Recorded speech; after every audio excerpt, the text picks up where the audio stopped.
the audio working? I like it when the audio works.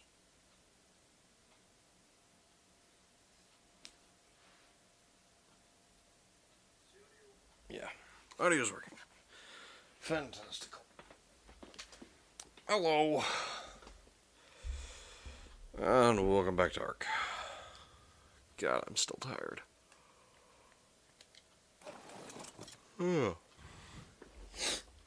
So today is more or less just going to be mindless resource gathering for my monstrosity of a base here.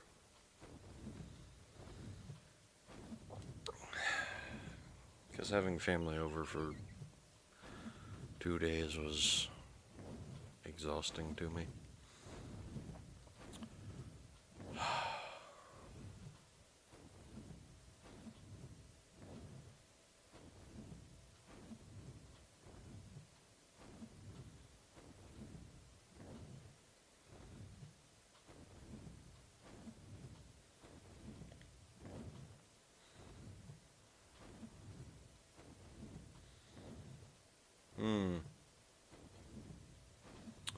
And yet my Twitch dashboard still says I'm offline.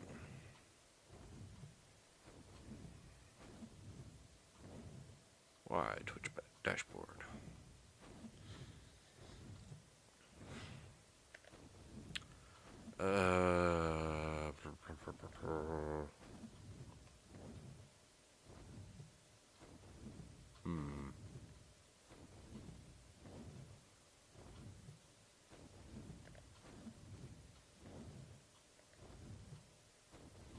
Yeah, I think I want to try the slope on the other side of the mountains there in front of me.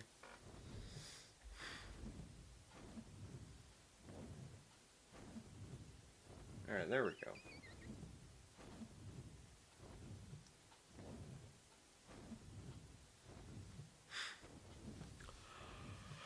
Twitch dashboard is not working properly as of late.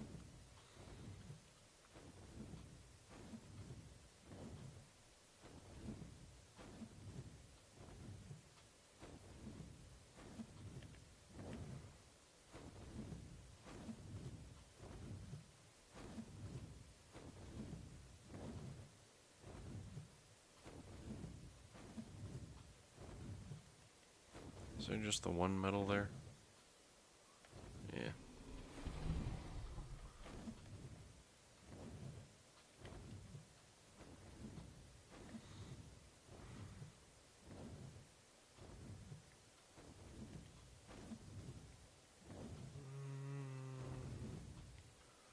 Looks like there's metal scattered around this field though, so this'll do.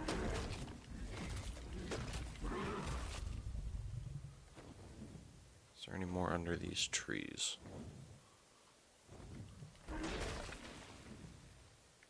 Doesn't look like it.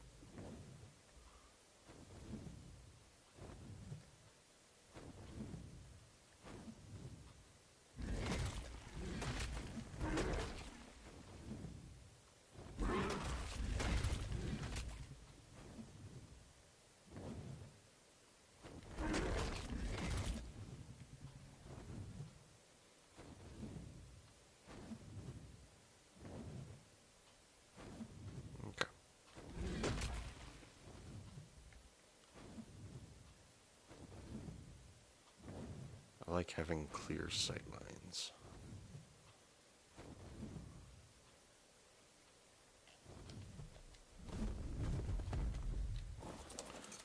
Alright. Metal. Need metal.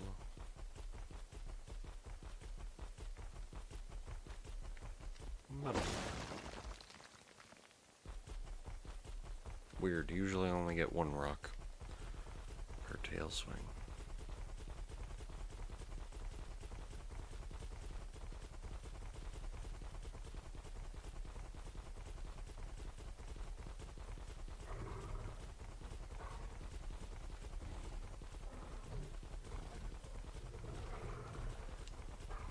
Yes, there is metal over here.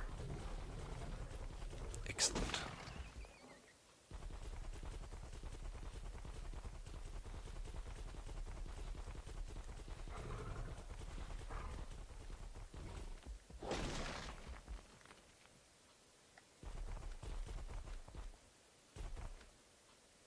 Oh, that's what I saw. I was like, I know I saw something land over here. Turns out it was a chunk of the previous metal node.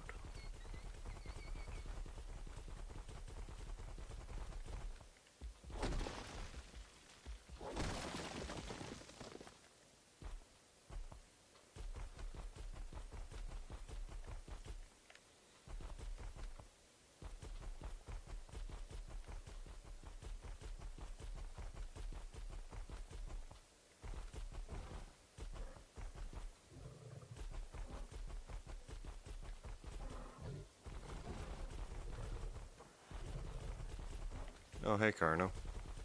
Excuse me. You're not something I'm interested in. My apologies.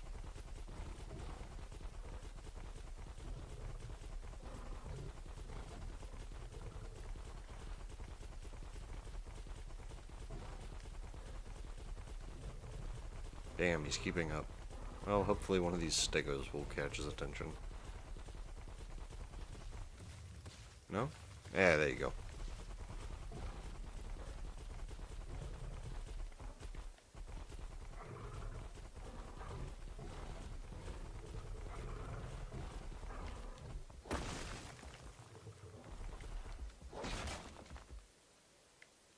I'm gonna have to dig through all of these, aren't I? There we go.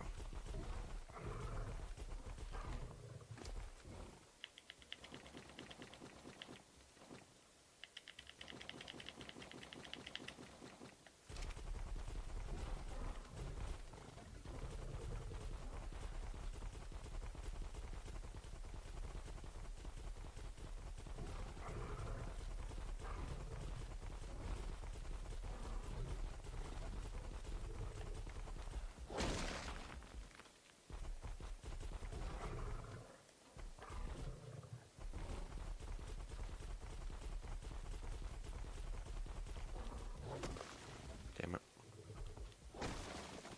There we go.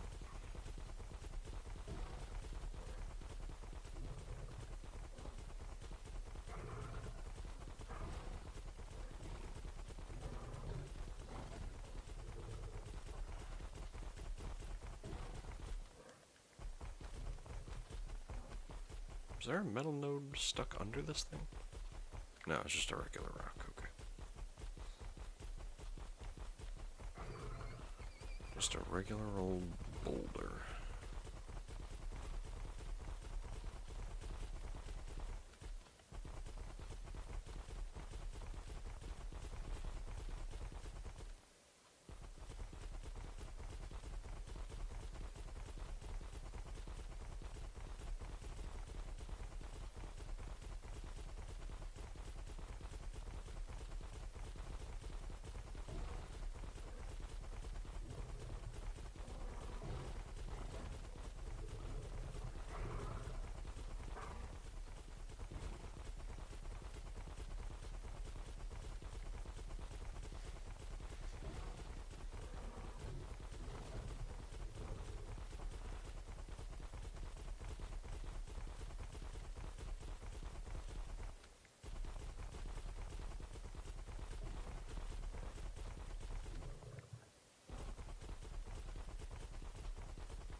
Is that one?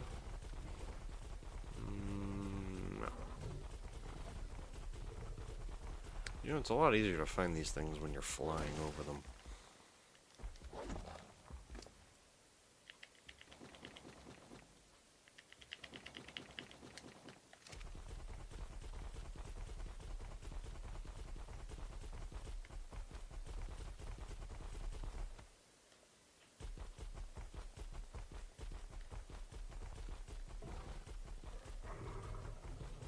Come on. Thank you. Stupid glitch.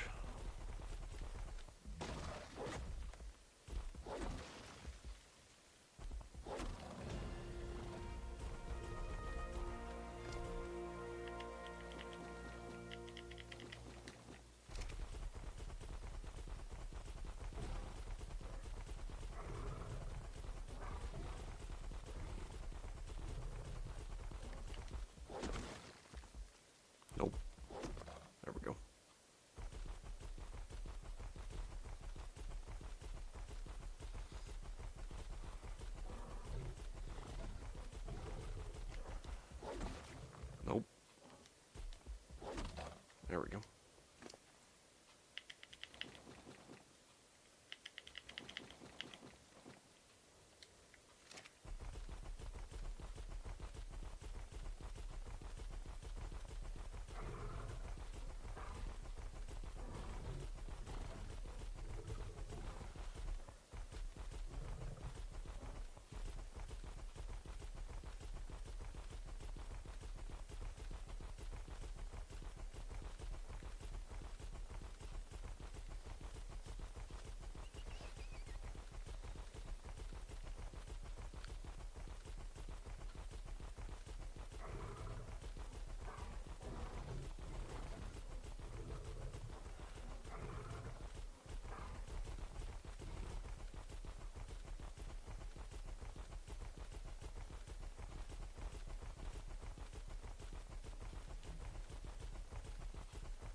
Go.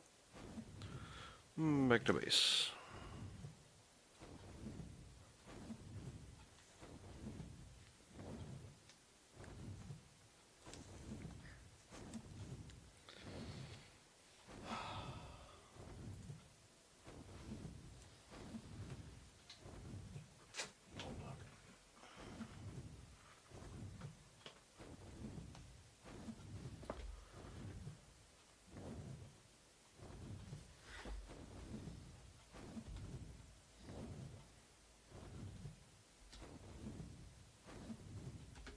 No, it was this one.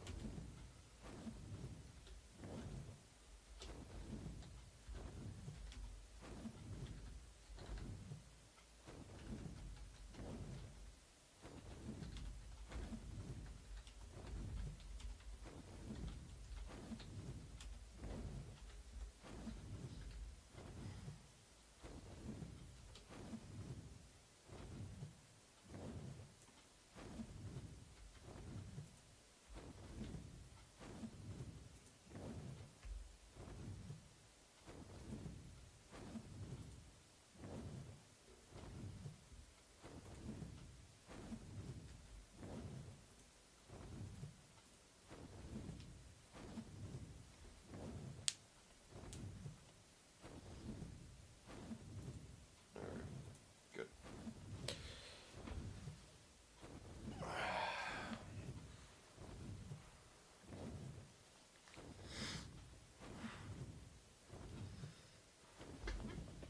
That way, anyone who's interested in that sort of thing knows that it's happening.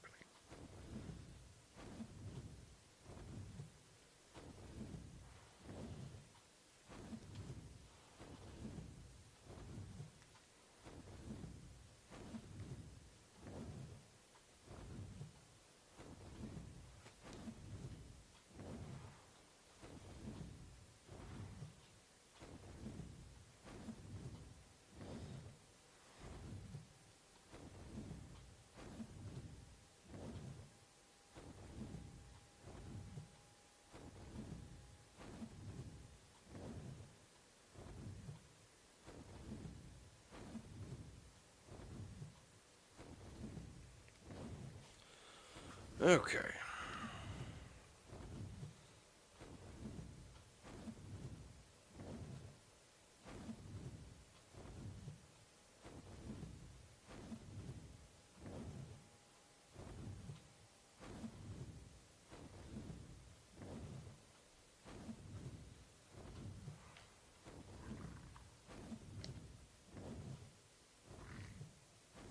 Shit, I fucked that up. I forgot to stop sprinting first.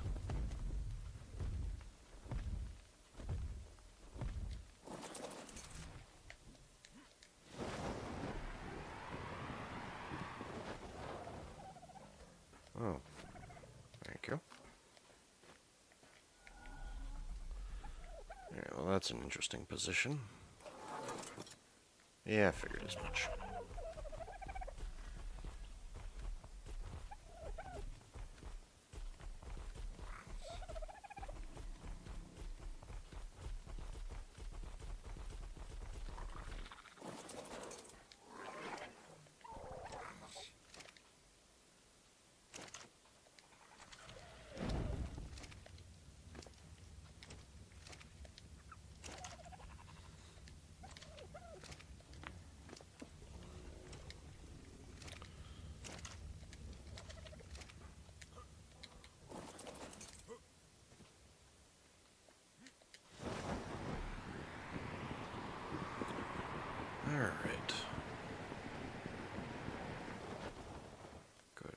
this egg away. And we'll be good to go for another load. Need more metal.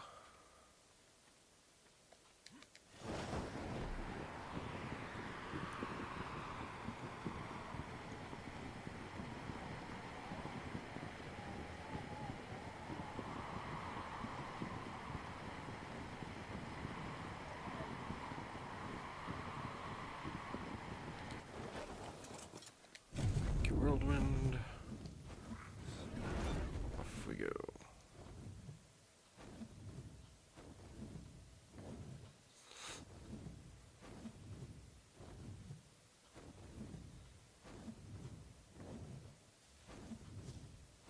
Those guys are a lot closer to the house than I thought they were. Okay. Right, that's right. I was gonna search the north side of those mountains. Hello, the Savage. Nope. Not official. Single player. Sorry.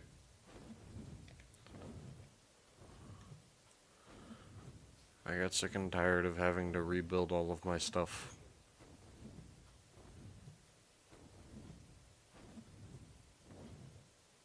Is that a red drop? That is a red drop. Let's go see what's in the red drop.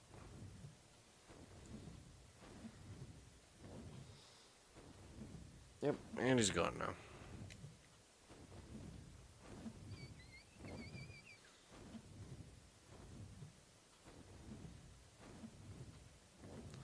Off to go find some other streamer to try and grief, I'm sure.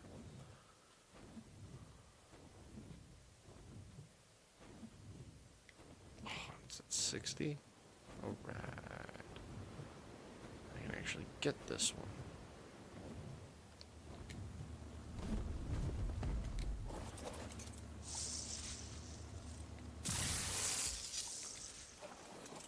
Princess Pelagornis saddle. God damn it. Somehow I knew that saddle was going to be a garbage one.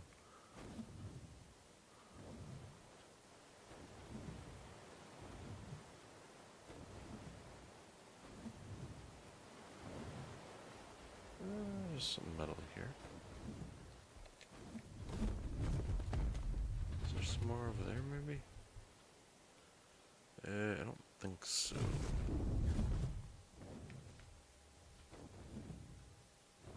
And doesn't look like it. Alright, well, I'll grab these three, and then we can continue on.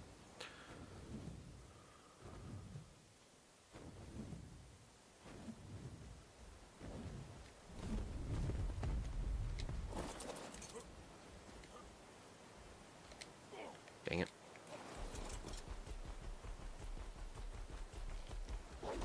Oh, there's 4 here. Even better.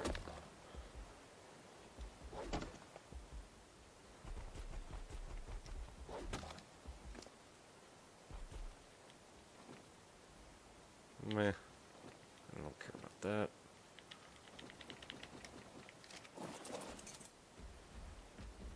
Actually, wait, no, I do care about that saddle. A little bit.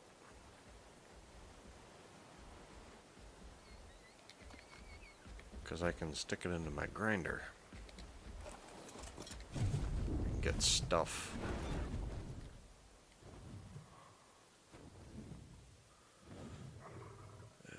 This way. Come on. Thank you. Yes, this way.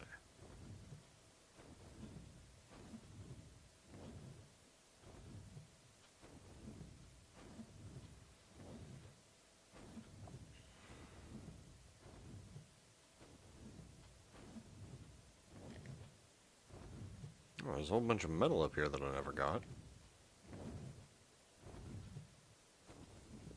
What the? How did I never look at this mountain for metal? God, I'm dumb.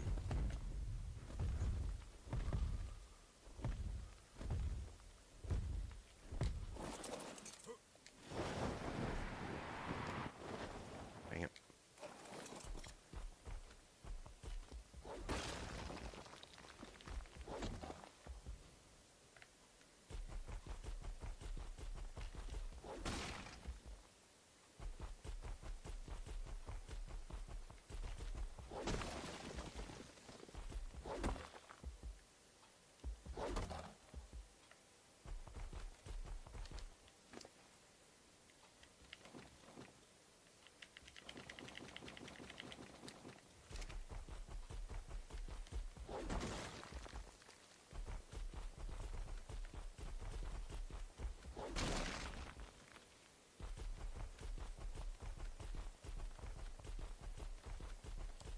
Please sprint. And oh, you can't.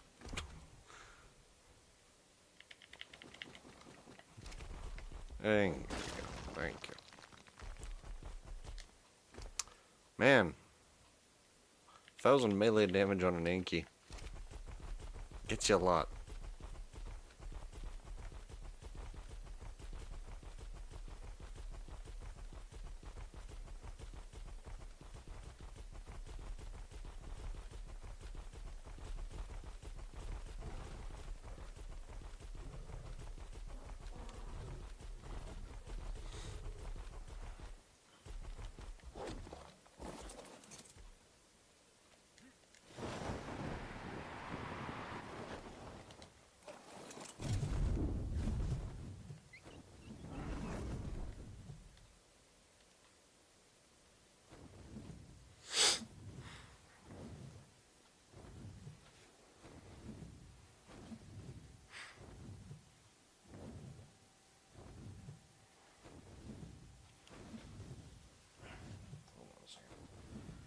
I'm gonna blow my nose.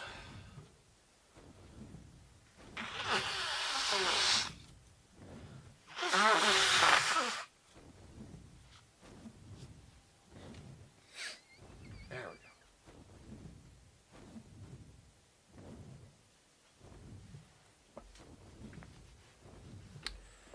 go. What?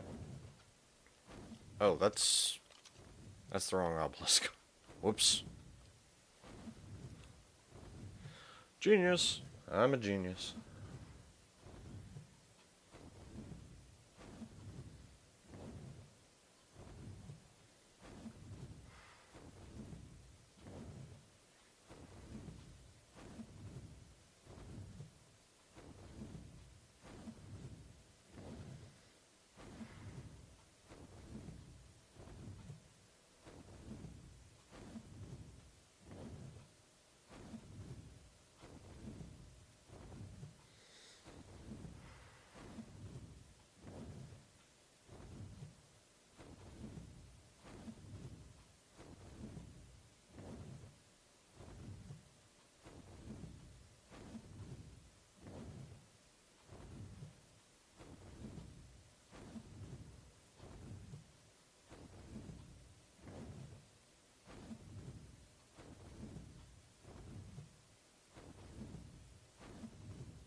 Man, when you're fully weighted down with metal, this takes a while. I have to admit.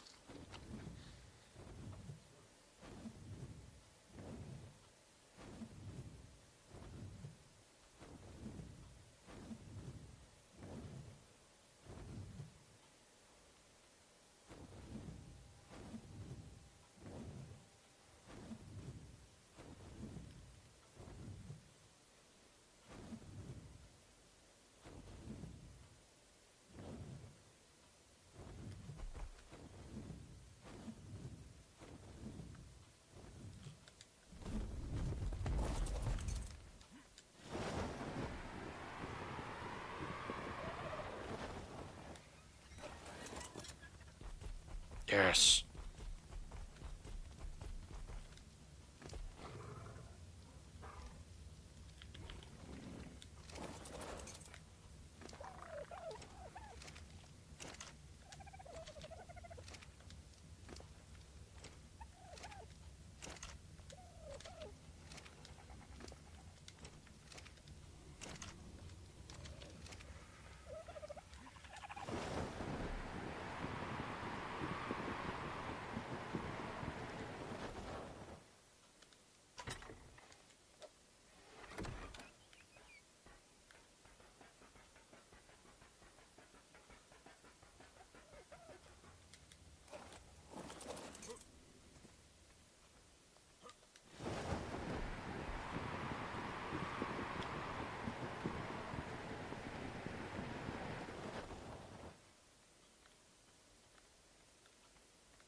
Anytime now.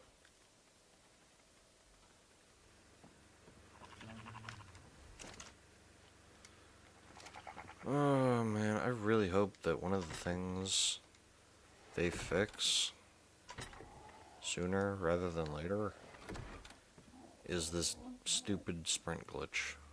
I don't know if this is a thing that other people even deal with, but it's really freaking annoying.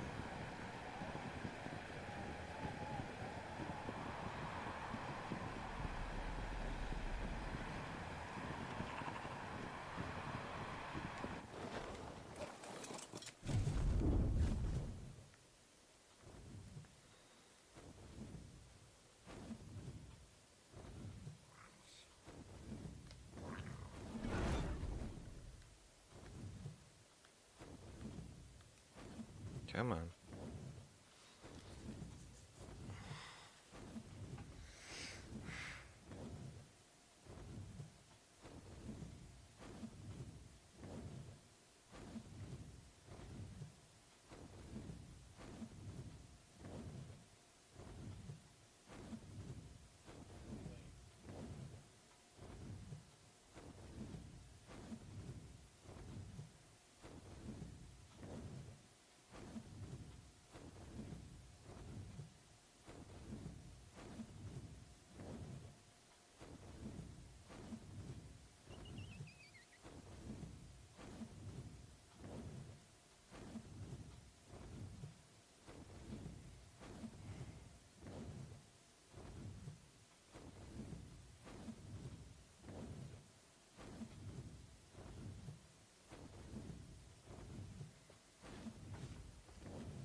Actually, you know what? Before I go over there, I should check over here for any other mountains covered in metal that I haven't gotten yet.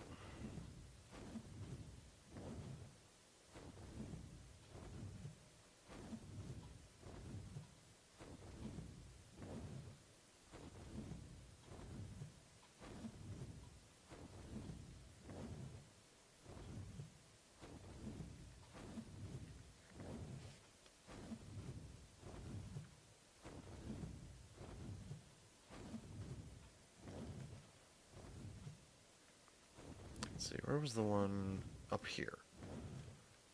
Alright, and I think there was actually more metal up here that I hadn't gotten. Dang it. Stupid squidgy buttons.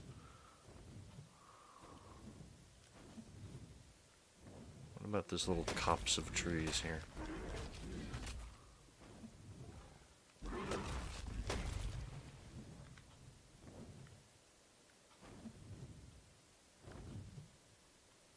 Okay, yeah, there's a whole bunch of metal. Actually.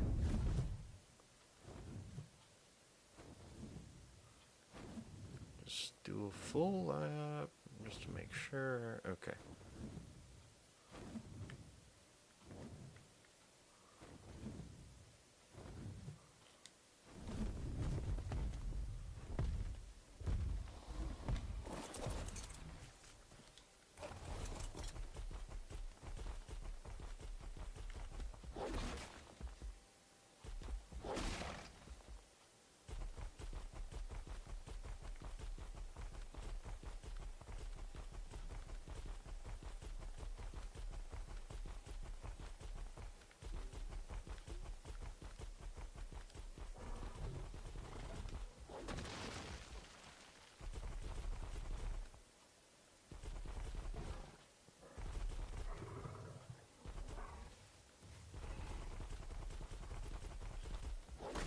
Was that a Carno? Yup, sure was. It was an exceptionally weak Carno. Well, on the other hand, this Anki does have 1000% melee damage, so I guess I shouldn't be too surprised.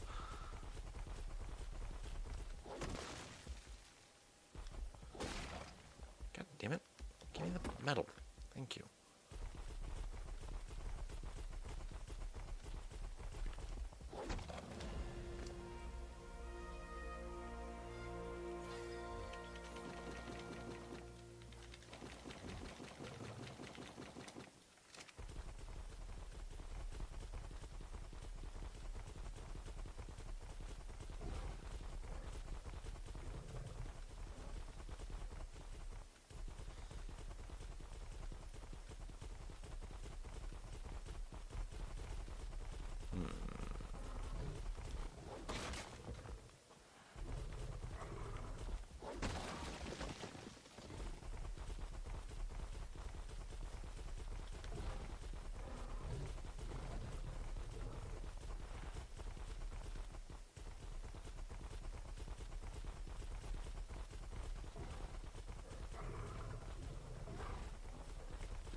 Damn it. Fucking turn. Stupid giant hitbox.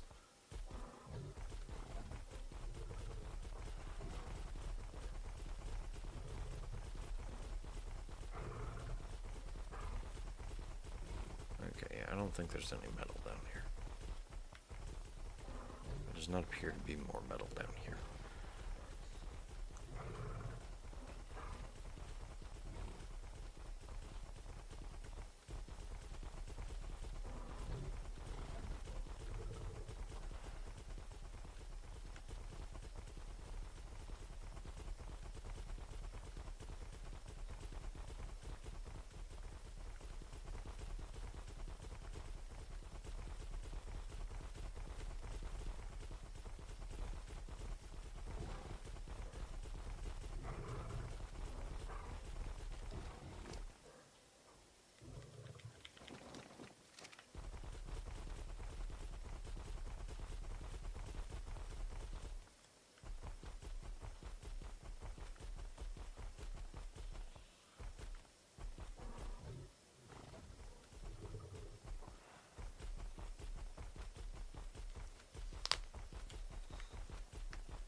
Okay.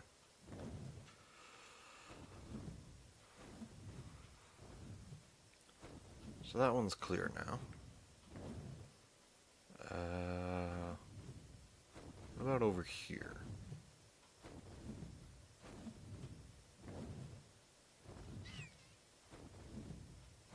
That must be a 150 Pteranodon. Neat.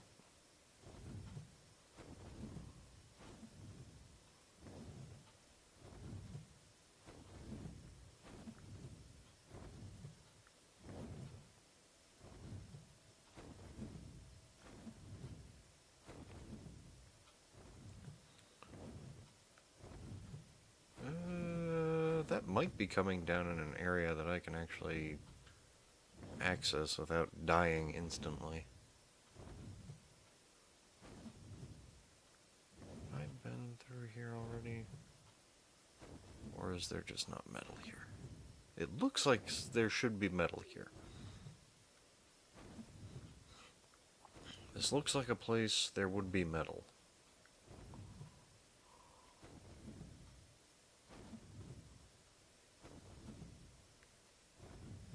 But I could be wrong, and I could have also just forgotten about it. Hello, ducky. How are you?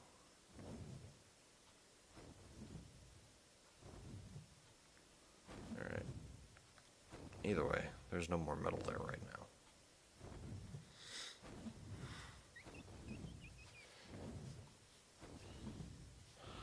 I'm okay. Tired, but okay.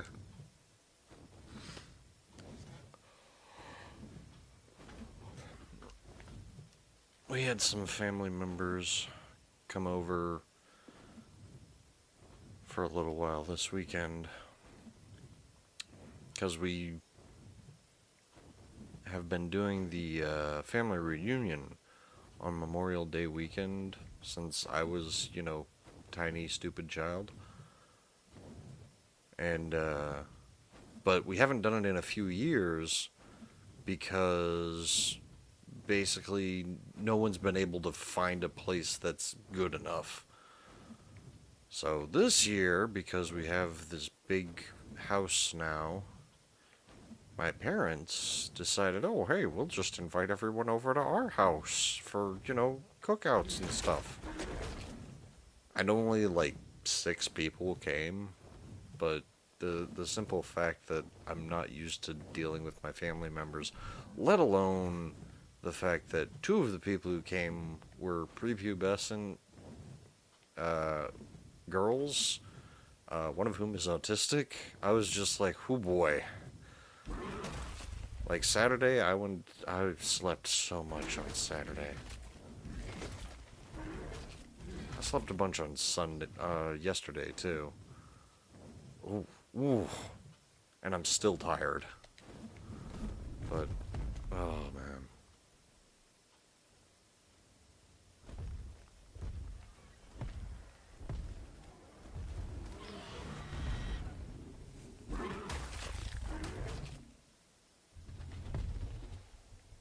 I'm not used to having an Anki that can actually defend itself. Yeah, it was fun. It wasn't bad, it was just exhausting. Just normal human interaction is exhausting most days. That's part of the reason I don't stream on Wednesdays, because just dealing with my friends every week is mentally draining for me. So...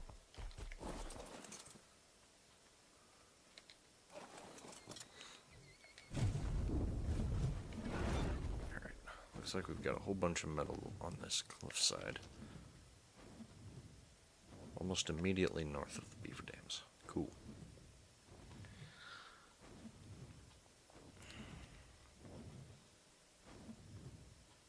Yeah, I mean, what was her name? Olivia. She was fun because she's got about as much of an obsession with dinosaurs and dragons as I do. So, it could have been way worse.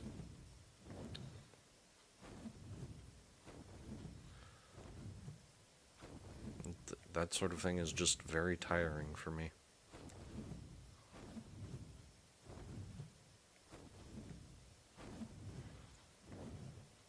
Whew.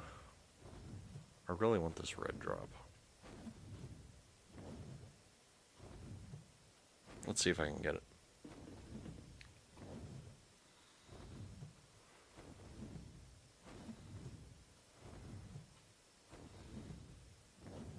I'm probably going to be like halfway there and be half dead.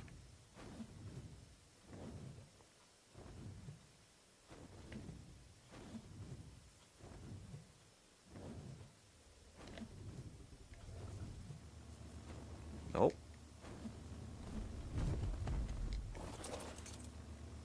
Just grab it all and get out.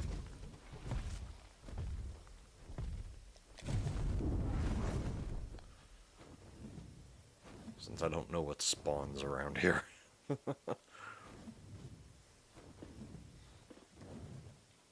It is so weird seeing that subscriber badge in my chat now.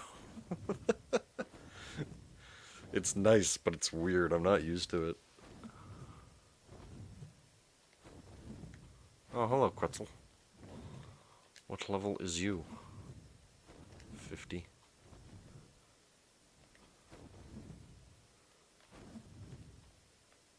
Can I sprint, please? Thank you.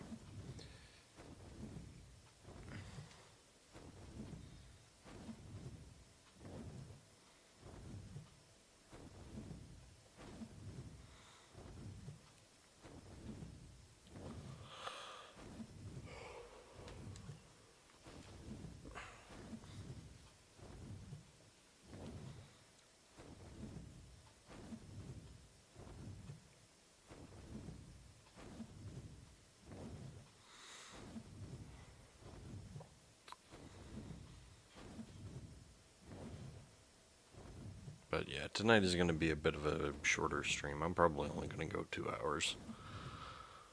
And then, chapter of Jurassic Park.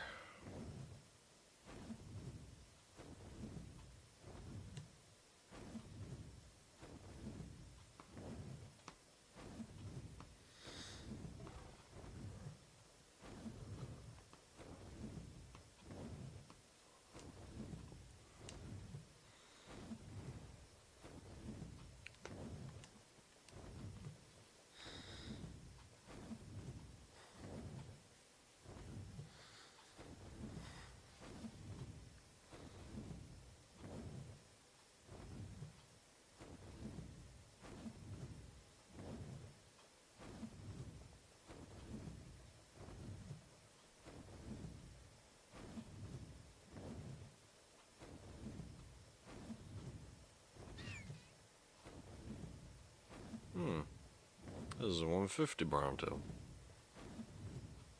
Too bad I already have the ability to make Bronto eggs. And as many as I want at any time.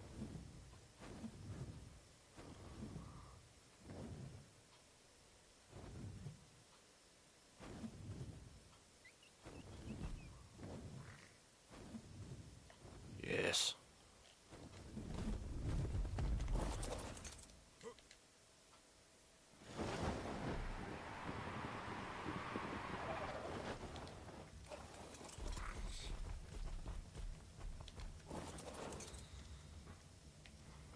Shit.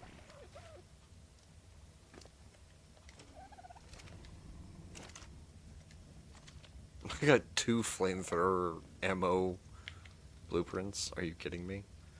Get these out of here. What is this? Ramshackle Quetzal Saddle. Mastercraft Aranio Saddle Blueprint. Pretty sure that one's gonna be filed under useless. Nope. Not that one.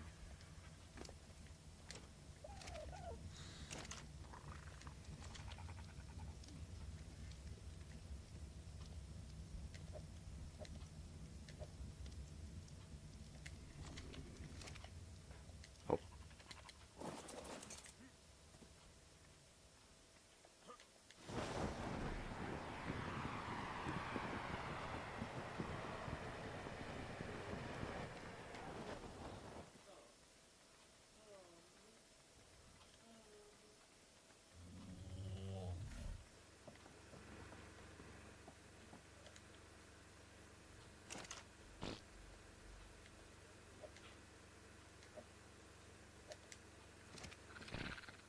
Okay. This goes in here. And these go in here.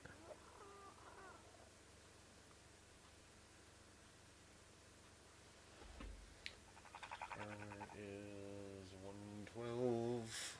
Armor 78. Hold on, am I reading that right? Yup, that says 78 armor on an Ascendant saddle. No thank you. I need to clean this out. Not right now, though.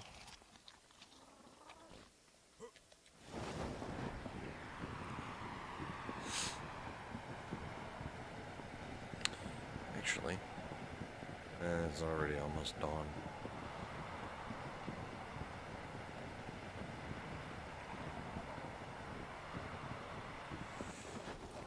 Wasn't fast enough to do a desert drop run.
right.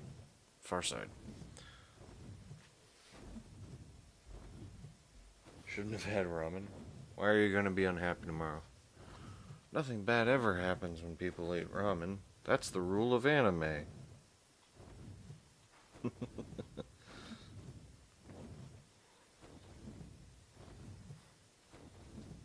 Ah, the spicy ramen. Well, that's not the fault of the ramen, that's the fault of the spiciness.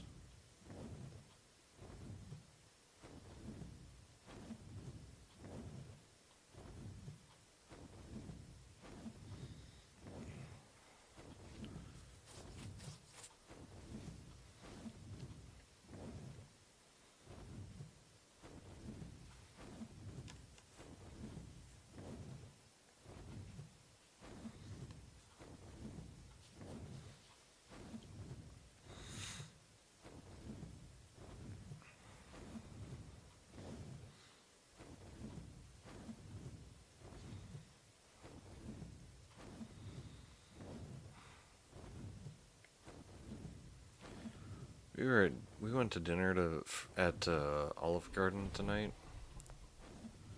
and the one we go to always has fucking CNN on one of the TVs at the bar, and we always sit in the bar area because the bartender who works Monday nights makes an amazing chocolate martini apparently, and my mom loves it. So we always sit at the bar, and invariably, I always end up looking at the CNN TV at some point. And tonight, I looked up, and apparently, Trump was giving a speech at some memorial service or another. I didn't even read the headline, because there's a part of me that desperately wants to know what that speech was about, because I know that he's just going to make it about him. And there's, you know, that sick, masochistic part of my brain just wants to know exactly what he says. And then there's, like, all the rest of me that's just like, can we not, please? We all know basically what he's going to be said. He's just gonna talk about how he's the most amazing person ever, and if he had been in charge, none of these people would have died because he's the second coming of Christ. And how it's all Obama's fault that, you know, the World War II veterans are dead. Because literally everything bad in existence is Obama's fault as far as Trump is concerned. Come on, turn around. Turn around, you bloated behemoth.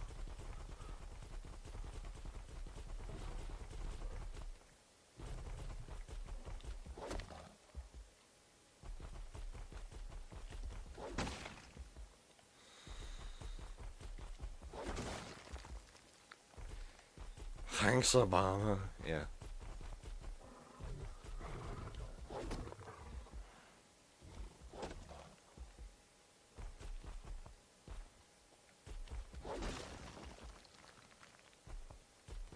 Yeah, everyone knows that Barack Obama was personally responsible for Hitler's rise to power in Nazi Germany.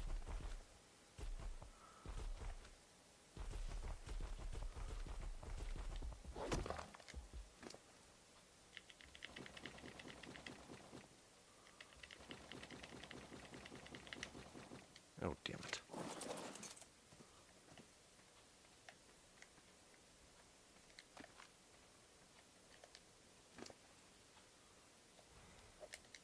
It's just those liberals with their alternative facts that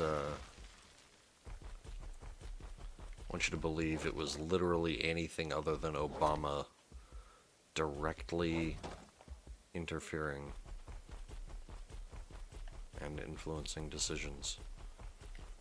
I gave rise to Nazi Germany. Never mind that Obama wasn't even born yet. And his parents hadn't even, you know, learned each other's names.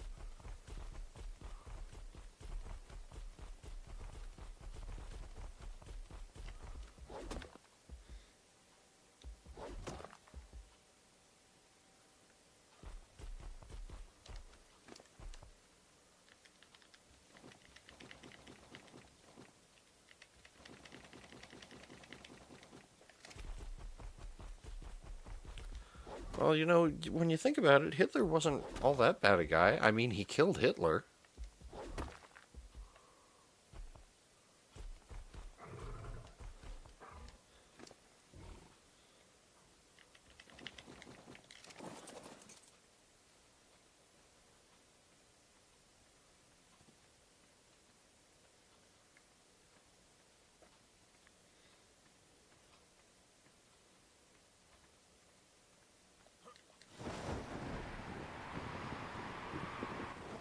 Hello, Jay Rodriguez.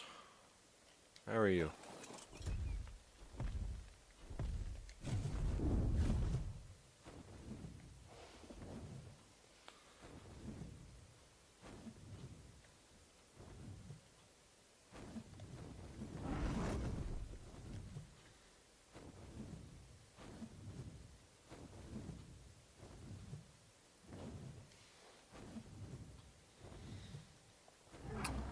Nope, sorry. Single player.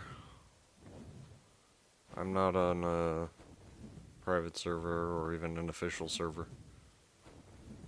I'm just by myself in here. Oh, there's a cave there. Apparently.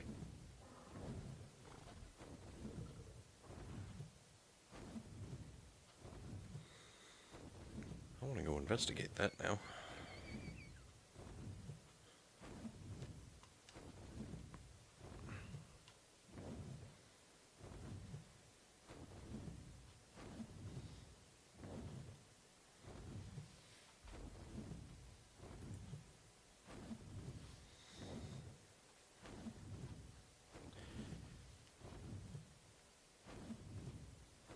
And he's gone.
I need to stop overloading Smash with metal so that way I can fly back in a semi-timely manner. This is taking too long.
I feel like I should be playing also Sprock Zarathustra every time I load this base in.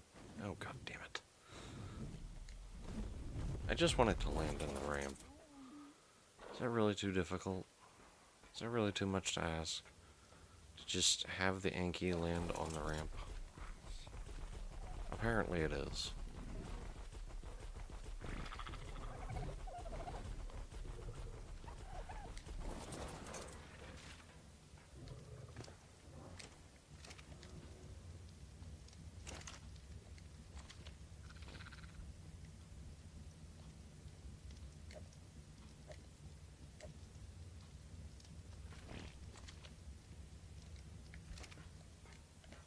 Shit.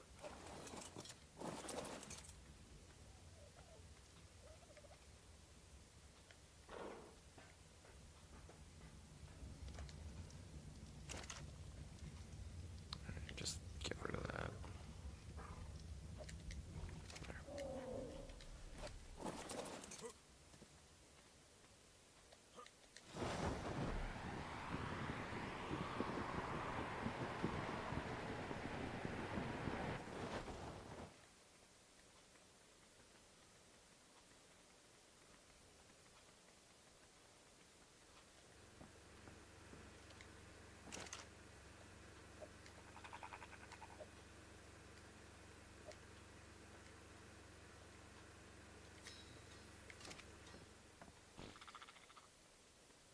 Okay, it's a stego. For a second, I thought it was a Rex, and I got real scared. Spoiled cats. And whose fault is it that they're spoiled?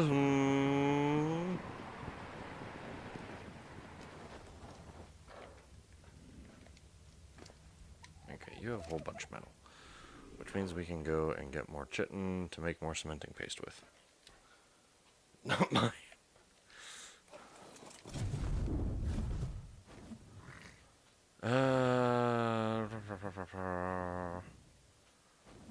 I suppose we'll go to the desert, actually. I've kind of cleared out the volcano of bugs at the moment. I need to start getting my chitin from elsewhere.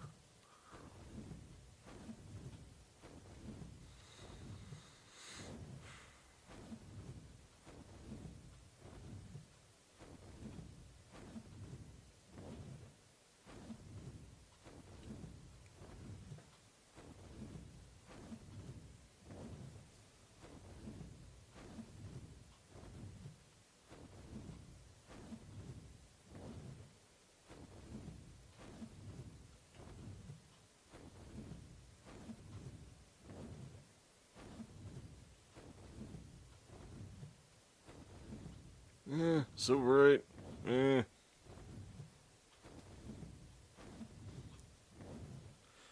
Good luck. I mean, we're just going for chitin. And I know Scorchtooth can take on just about anything that's over here. Other than maybe a rock elemental. Those I still don't want to fight. Those scare me.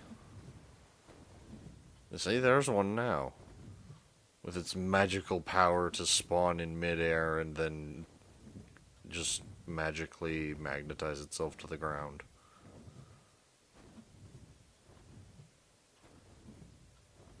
And to somehow sit in a tree in its disguised form, even though it would be far too heavy for the branches.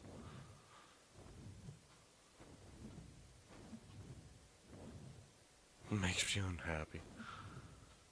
And it makes me unhappy too.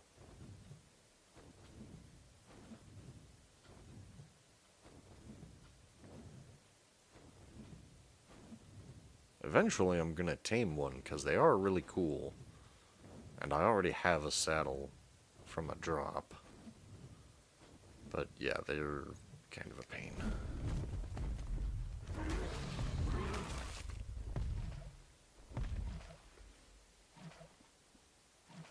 Speed and stamina are decreased.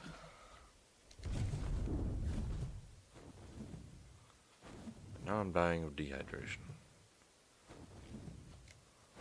Can you land? Land, please? Why are you not landing? Why dost thou refuse to land?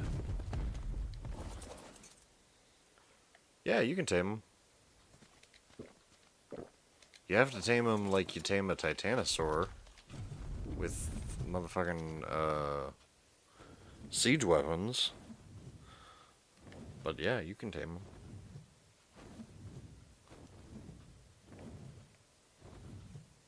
The easiest way to do it is with a parasaur, with a platform saddle and a cannon on the back, and then you build a trap for the elemental.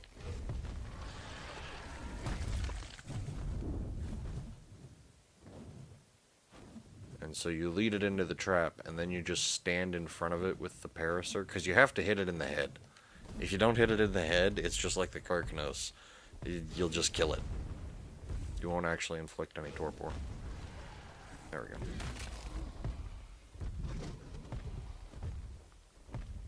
Oh, right, I forgot.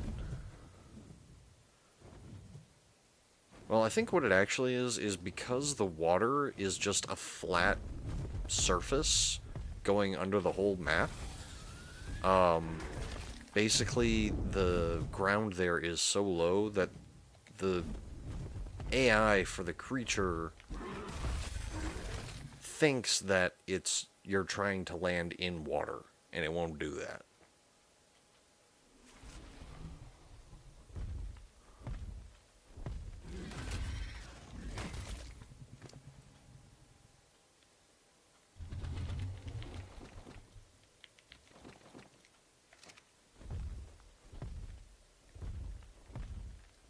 Sprint, please. Thank you.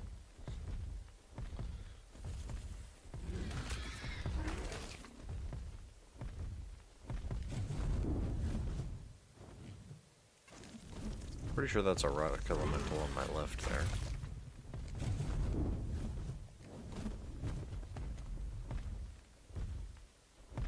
Oh, that's a very pretty Arthroplera. Die.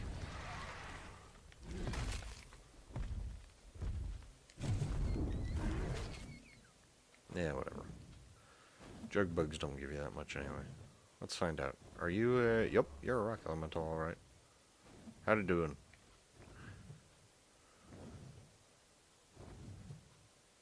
Please don't throw things at me. Here, throw things at this random saber-tooth that has no business being out in the dunes.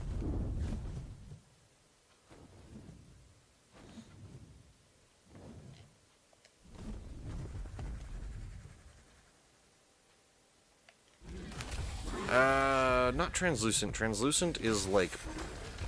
Wow, got him in midair. That was awesome. Is like partially see-through. The word is similar though. The hell was the word for that effect? I can never remember it.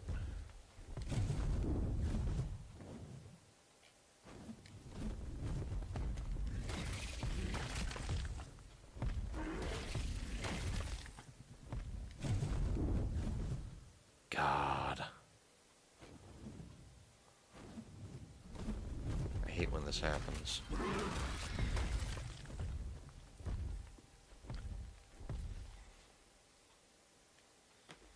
Hold on, let me...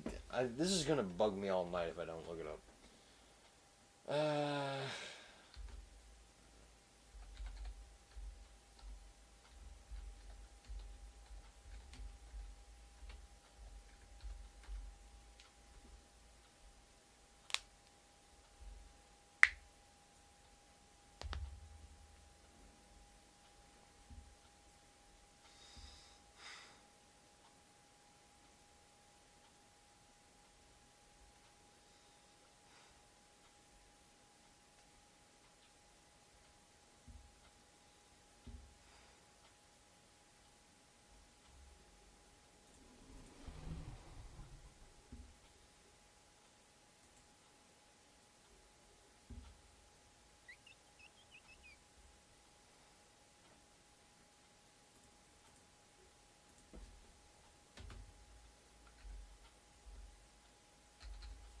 Proper name, perhaps.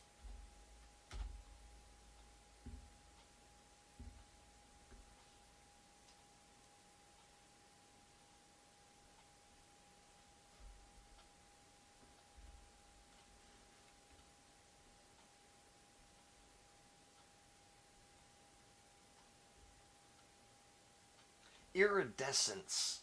That was it. It's iridescent. Oh, you found it.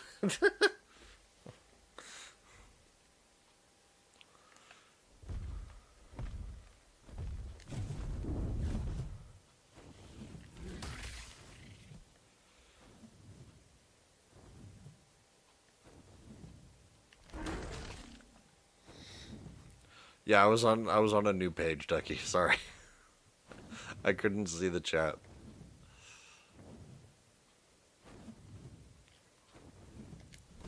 Hello there.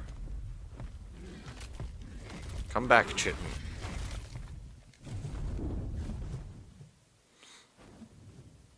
It's a snake. Also snake. Oh, wait.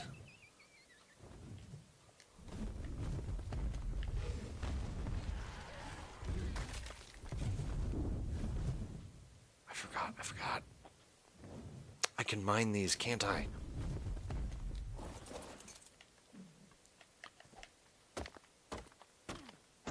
Why are you giving me salt? Stop giving me salt. One of these bone structures gives you keratin.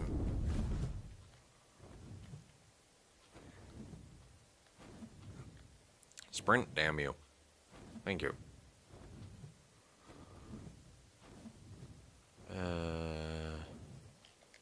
Why is there just one random bone out in the middle of nowhere? Is this what I'm looking for? Nope.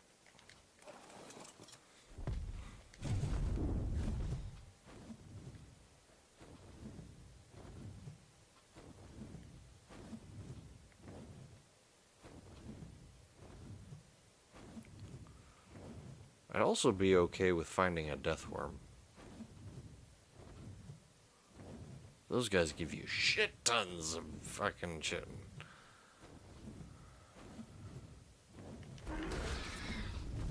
Got it.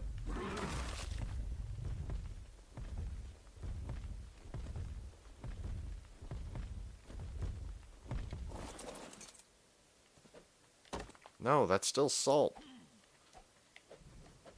These aren't even mineable? What the fuck?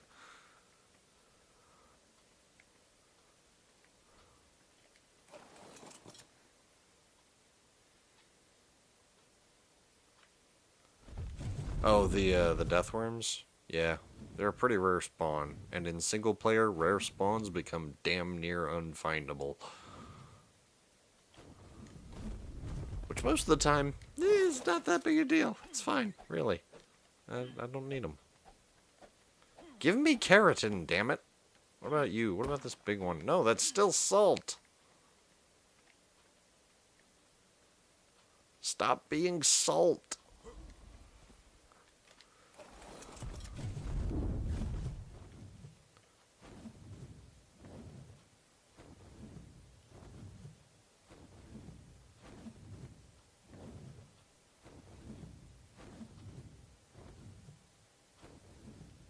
Ooh. Hello, Chitin.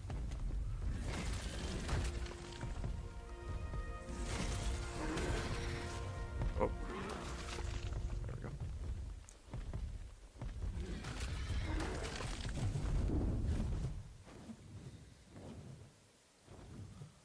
go. You've never seen one, really? That's a bit weird.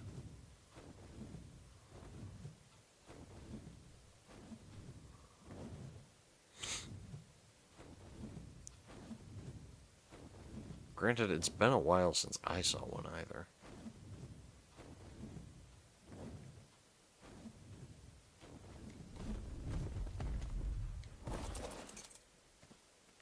Give me salt. No, don't give me salt. Fuck.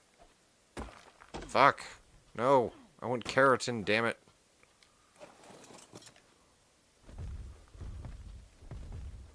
I swear I misspoke.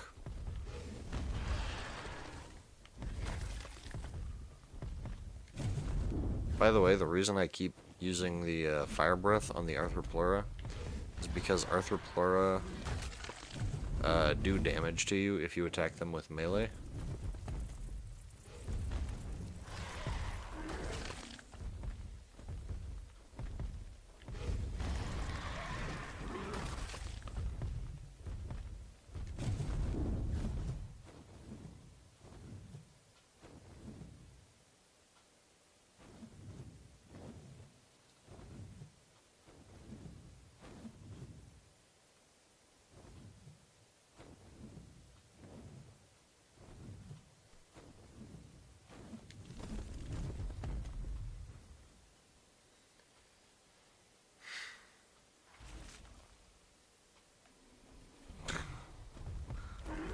that's right. You haven't played in like a month, right?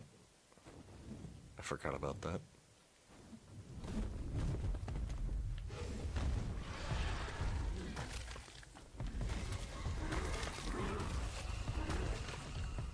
I'm sorry, little dung beetles, but I need all the chitin I can get.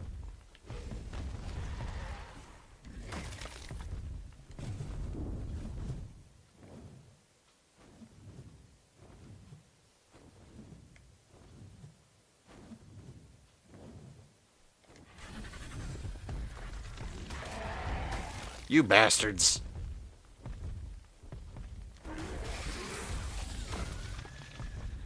Ooh, that was a 150.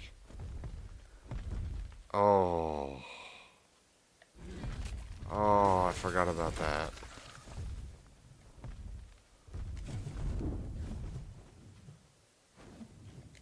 Also, I need to get stamina. More than a month.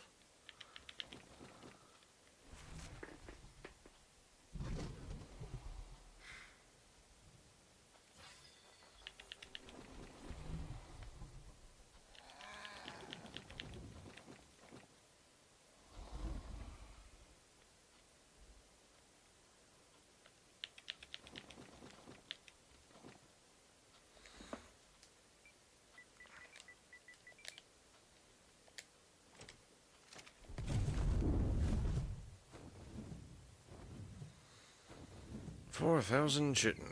Nowhere near enough. What about you? How much keratin do you guys give? Is a decent amount.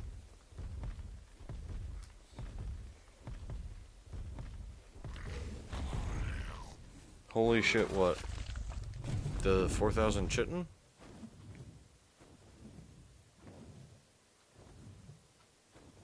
That is still not going to be enough? Ooh, that was a 140 Lamantria. I feel a little bit bad about that one.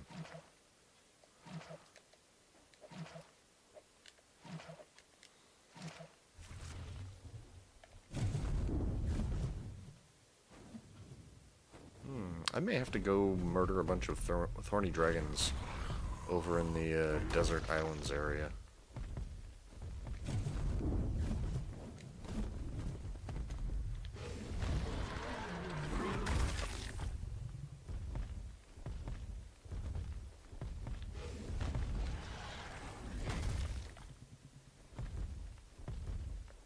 I still haven't tamed an Arthroplura yet, either. Or an Aranio, for that matter. Oh, that was a 130. Ooh.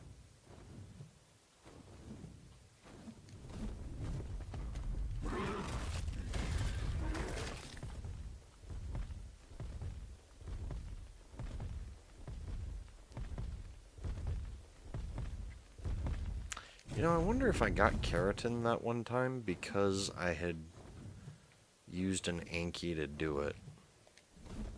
That could be. They are douchebags, but they're really cool.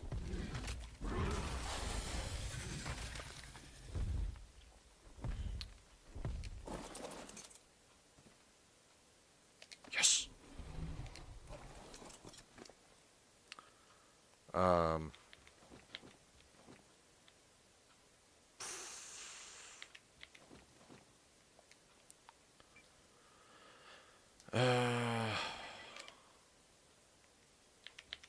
What was I talking about? Oh, right, mantises. The mantises are cool because they can wield tools. So you can use them to get tons and tons of pretty much anything.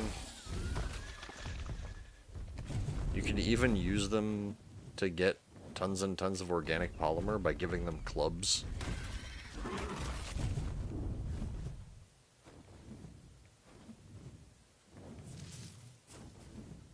Oh no, that's a Morellatops. Head on, it kind of looked like a thorny dragon for a second.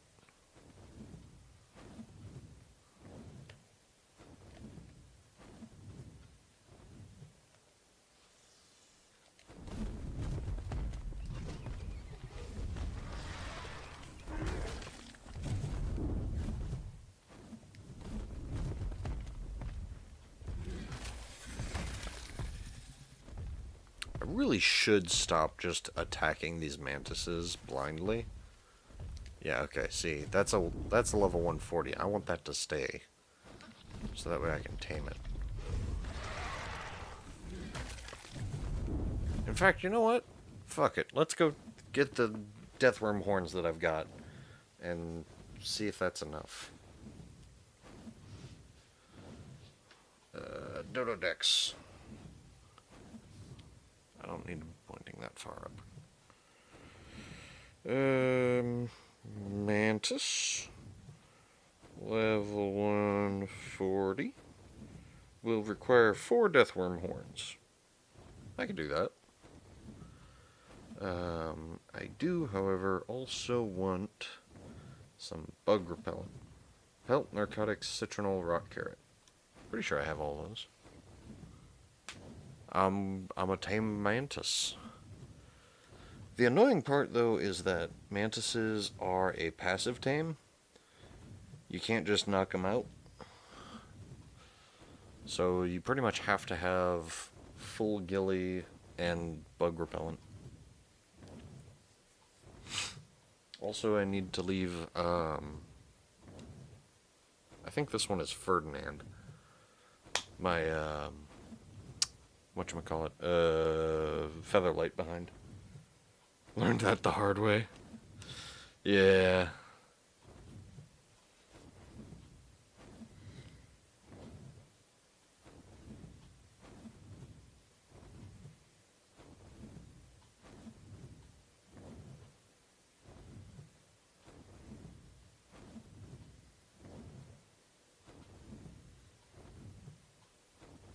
I could make a Broth of Enlightenment while I'm at it. Nah, I'll save that for later.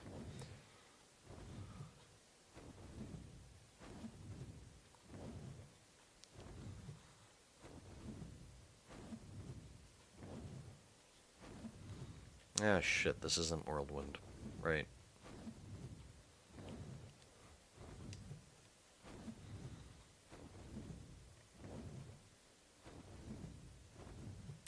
Just go there. Just go there, Scorchtooth. Everything will be fine. Just whatever you do, don't turn left, okay? Oh god, what have you done?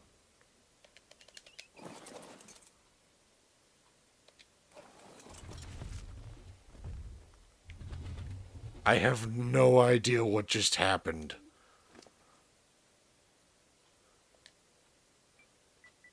That was terrifying.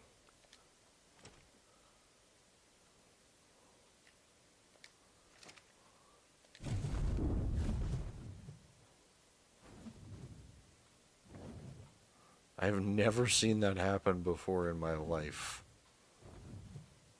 That was some weird shit right there.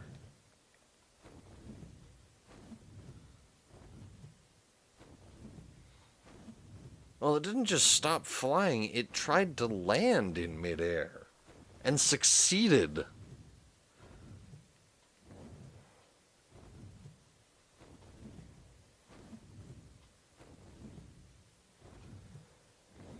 Citronal, rock carrot, narcotic, wool, pelt, whatever.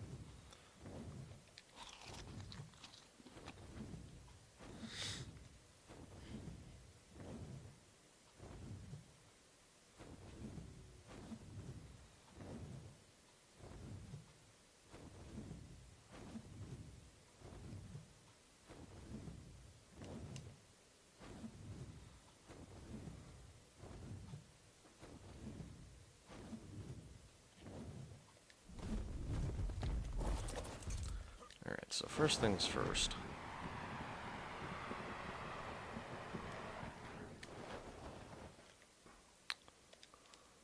I'm gonna need mask and gloves. I don't have any gloves.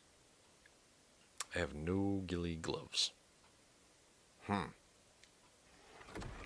Fascinating.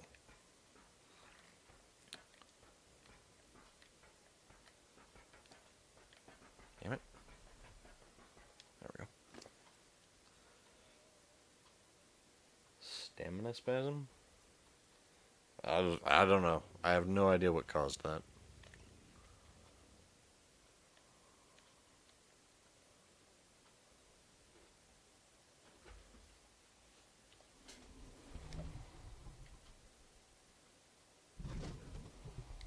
Nope, no fiber. Okay.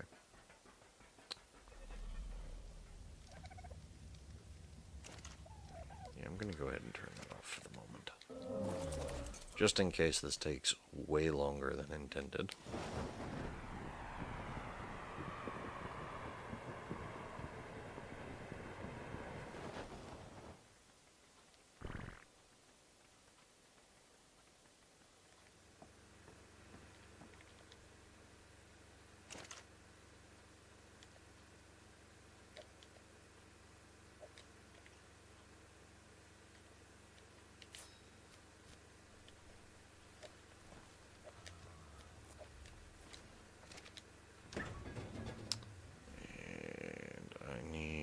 Citronal and rock carrot.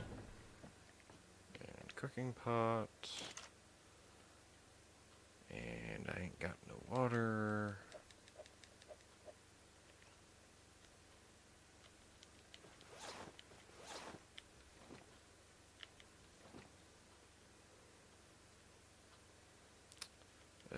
All of this.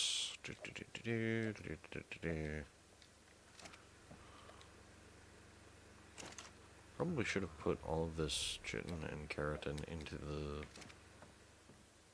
chem bench first. Let's go ahead and do that now.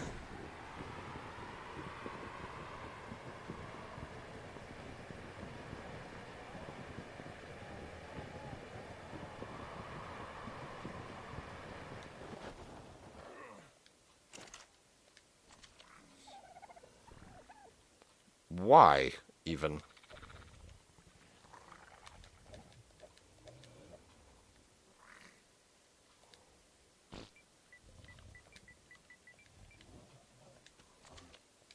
There. Okay.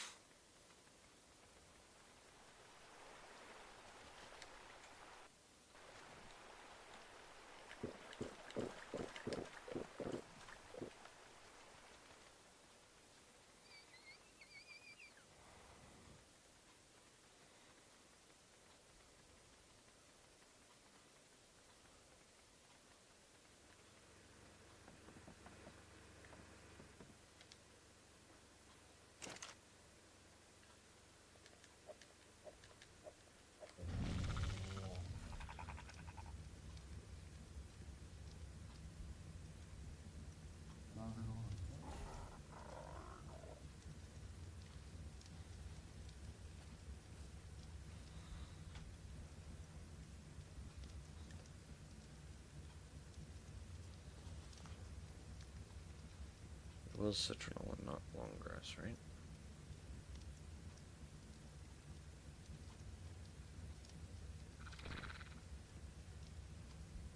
Oh, god damn it. You make him in the fucking mortar and pestle. Also, have I even learned this engram? Probably not. Nope.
Oh my god, look at how many we're making.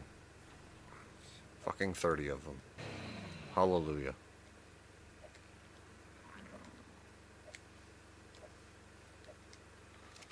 Okay.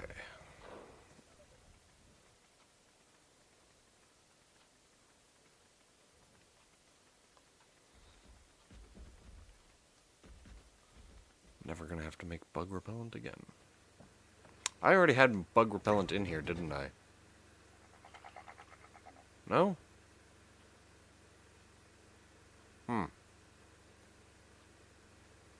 Okay. It just suddenly occurred to me that I had tamed a Pachyrhinosaurus, and kibble for Pachyrhinosauruses is bug repellent. Okay, so I need deathworm horns. How many do I have? I have 8. Excellent.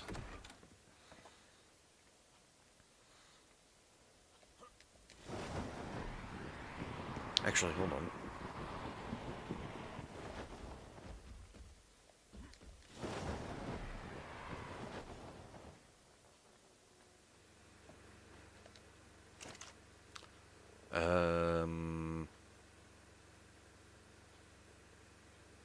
Saddle. Do I have a mantis saddle already? Probably not. Mosasaur, Morellatops, Megalosaurus, Lamantria. Nope, no mantis saddle. What do I need to make one? Always forget about the repellent. Yeah, repellent is easy to forget.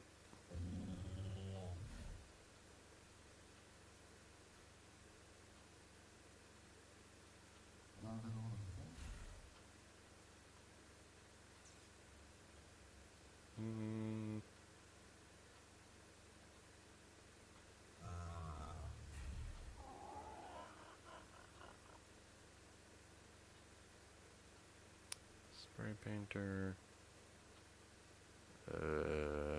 Where's the mantis saddle? I don't even know. I'm just kind of searching at random. I'm pretty sure it's not this high up, though.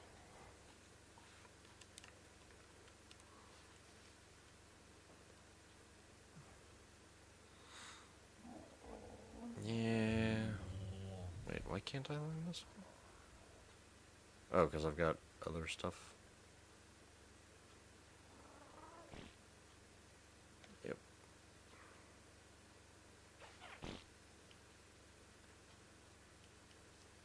Ooh, funny bone. Yeah, that shit always hurts.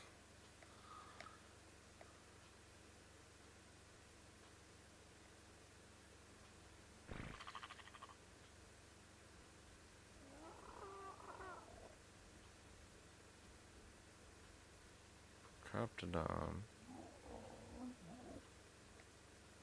There's no way it's this low, right?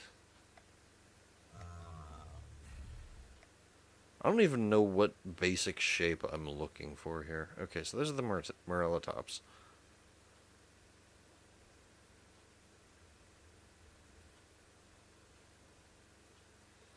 Equus.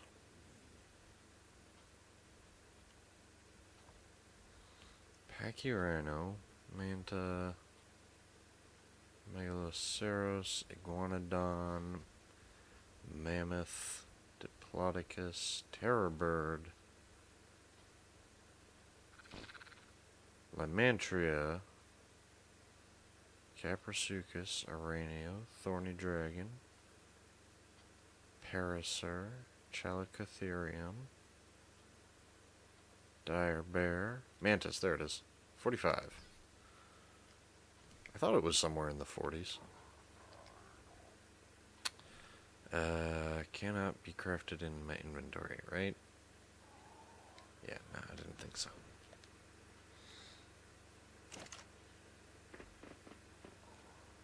Saddles... Is that the mantis? That is the mantis. I have enough for the mantis. It's fairly cheap, too.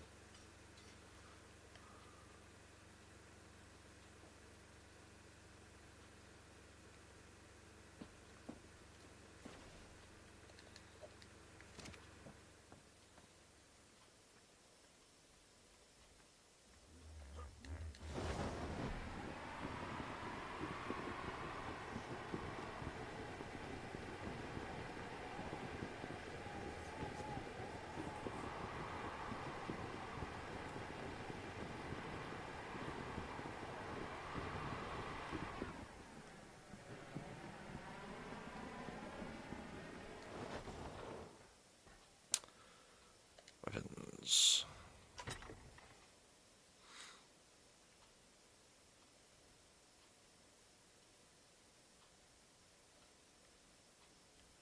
I want to see if I can put a whip on there. I don't think so, but I want to find out. Yeah, we'll use the Ascendant sickles.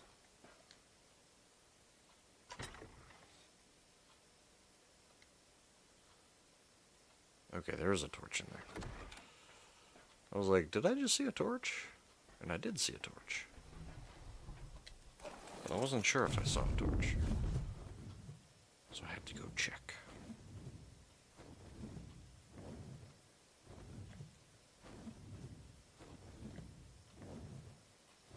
Alright, I want to do a quick lap for desert crates, since it's night now, before we get this mantis. And then we'll get the mantis.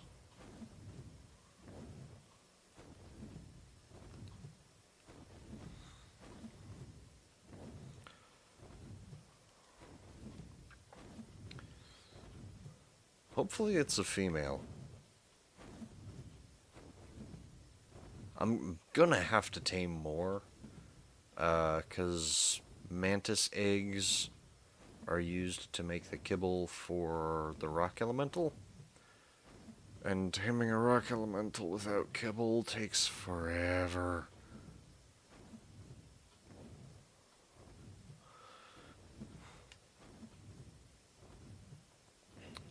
So hopefully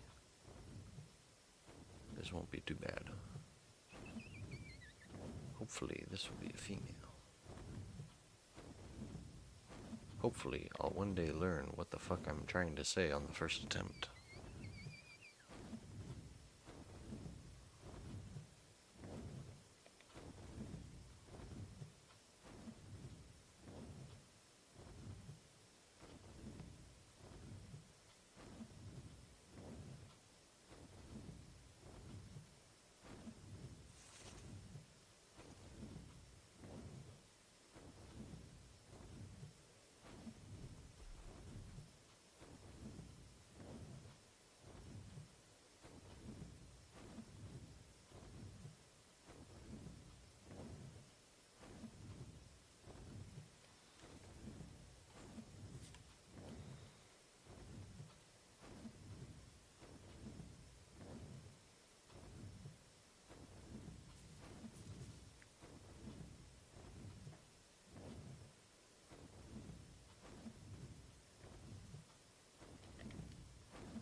There's some metal right there. Oh, there's one.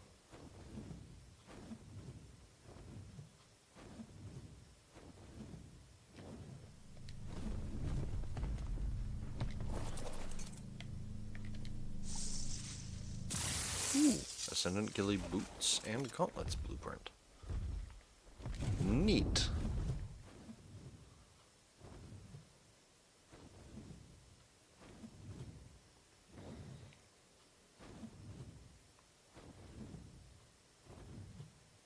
I believe there's one like right over here that usually spawns in tandem with that one.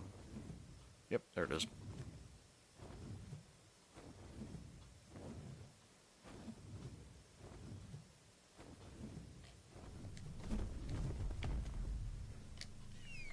I forgot to leave you at home. Damn it. Mastercraft scuba flippers and Ascendant Riot chest piece. Ah, it's pretty good.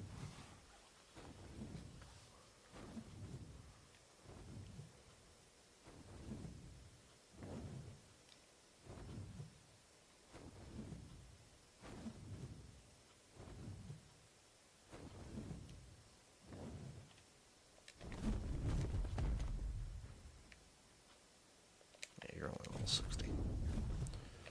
Unworthy.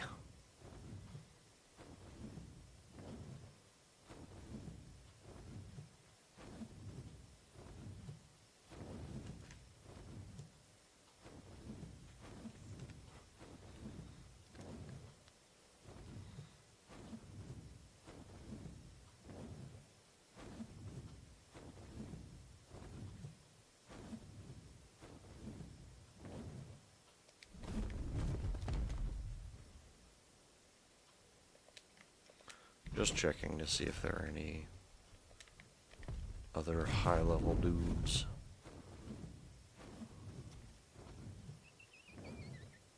Doesn't look like it, though.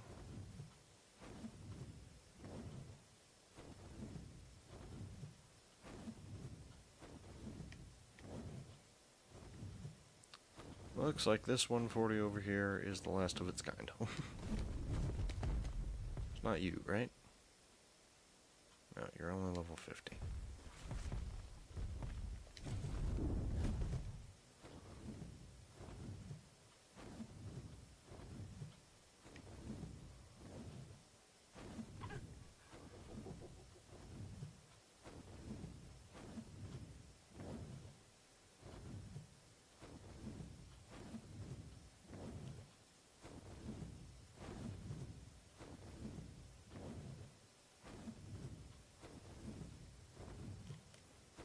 Overly enormous Rex head.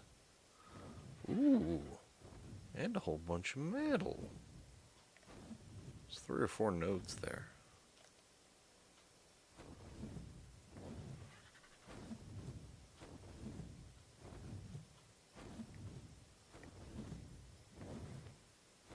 Get it!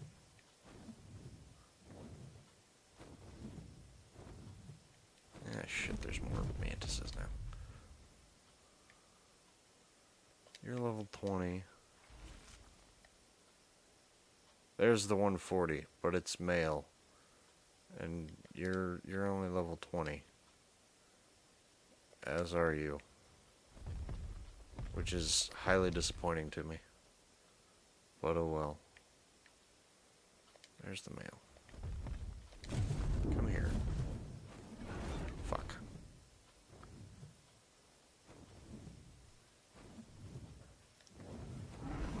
You. Come over here for a bit.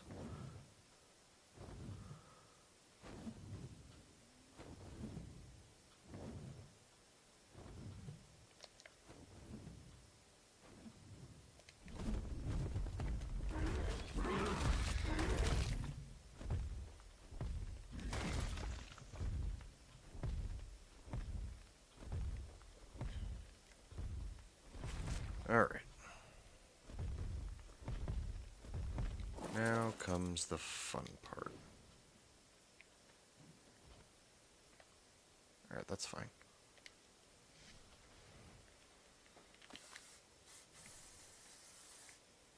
God, that sound effect is terrifying. Okay.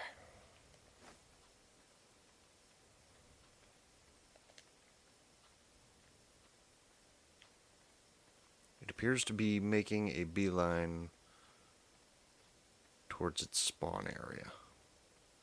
Which is great, because it's facing away from me.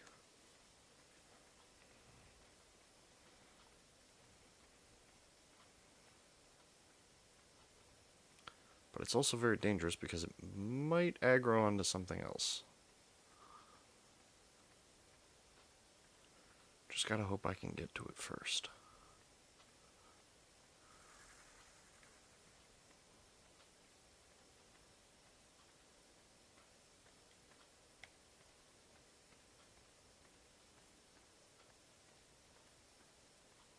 That was terrifying.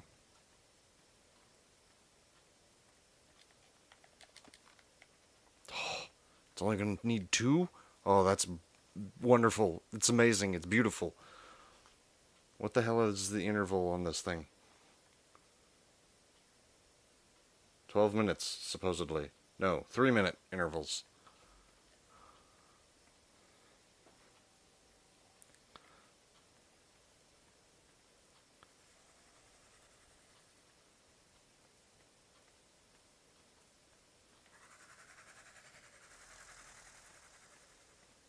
don't see me.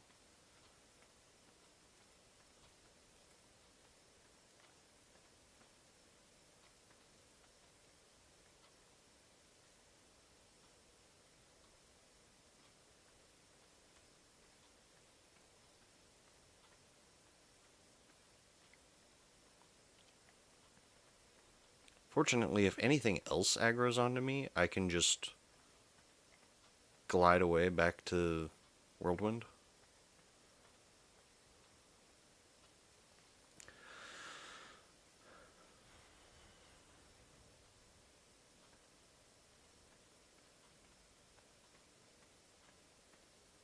Literally the worst possible thing. Oh yeah. Yeah, ghillie suit plus bug repellent means invisible to bugs. Literally the worst thing that could happen right now, though, is I just look over and I see a fast-moving dune moving towards Whirlwind, signaling that she has been aggroed onto by a whatchamacallit? Deathworm. That would actually be awful.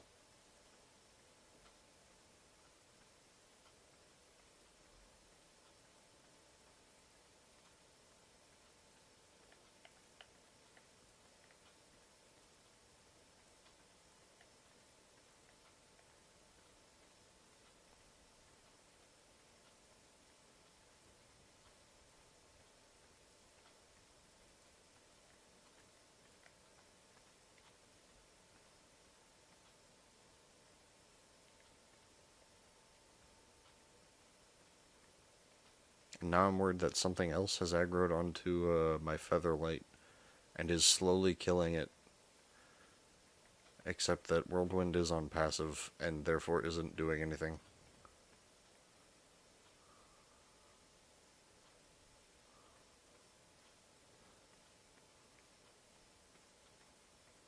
That wouldn't be the absolute worst thing ever, though.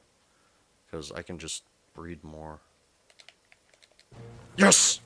I did it! Woo! Hey, stop.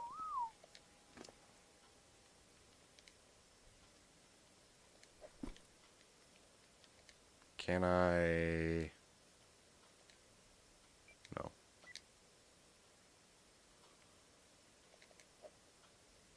What about now? Fuck. That's not what I wanted. Damn. Alright, well...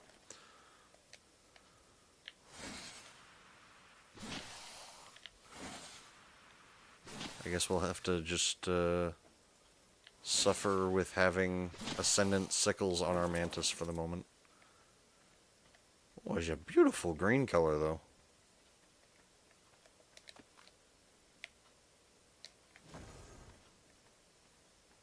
Yeah, you're good. I like you. Powerful and pretty. Lovely combination. Yay, indeed.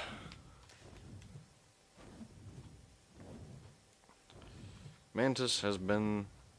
Well, first Mantis has been successfully acquired.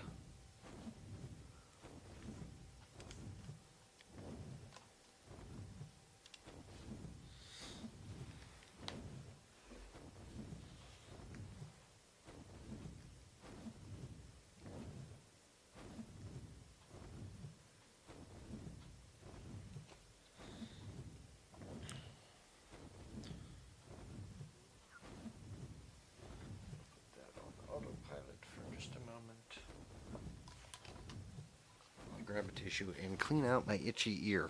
Ow.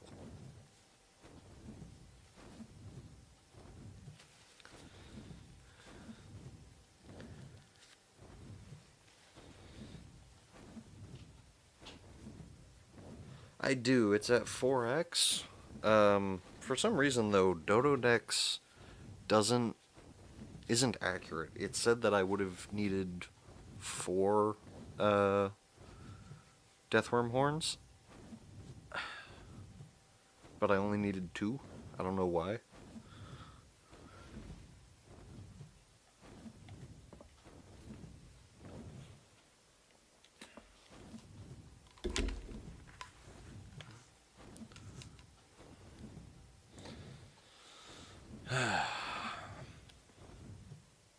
But yeah, usually that would have taken like 16 Deathworm horns on one of the public servers.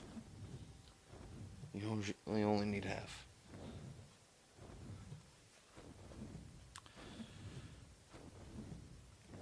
Yeah, but I mean, in Dodo decks, you can say that I have my taming multiplier set to whatever, and it's not accurate for some reason. Yeah, it's been happening a lot. There was at least one time though where it was accurate, and I fucked myself because I figured it wouldn't be. So, I'm always paranoid about it.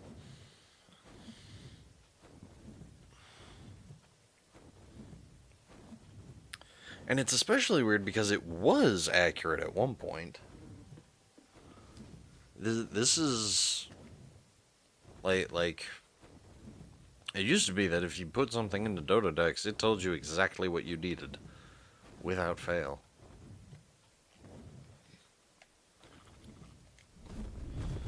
All right.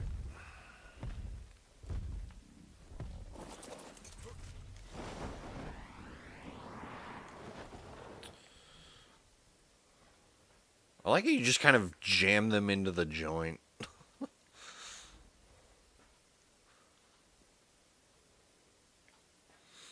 Alright. So. Level 209.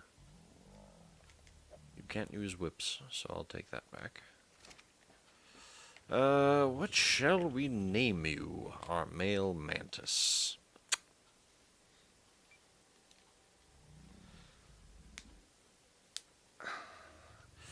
We shall name you...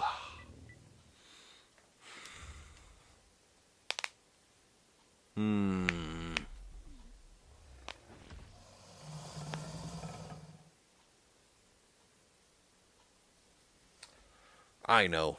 We'll name you Merrick. There. Manny.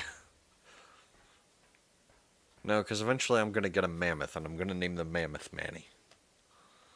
Because Ice Age was a really good movie.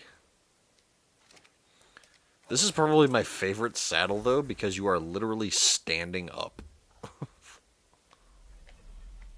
Look at that.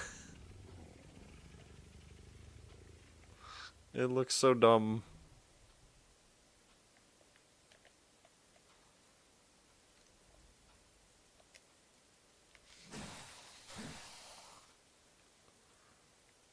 So now... Is there a tertiary? No, there's no tertiary.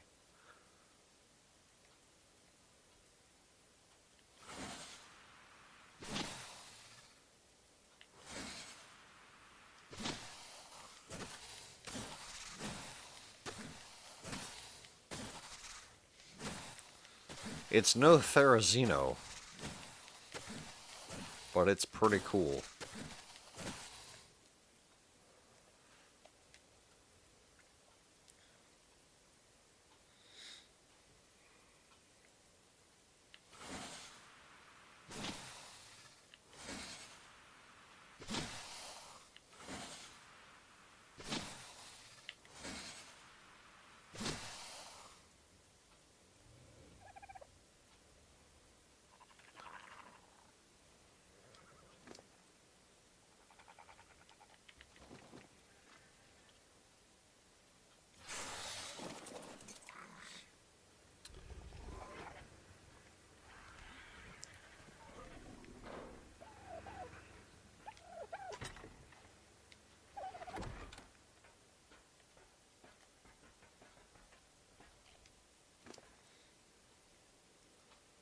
The jumping.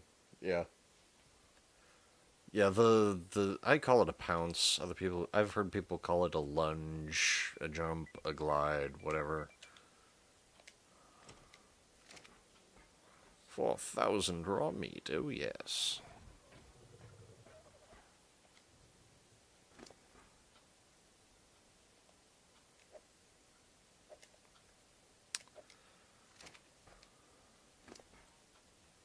You still have... Whoops.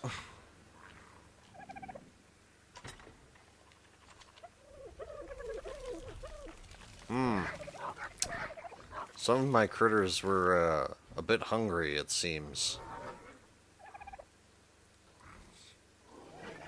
Look at it go. Look at that number just drop like a rock.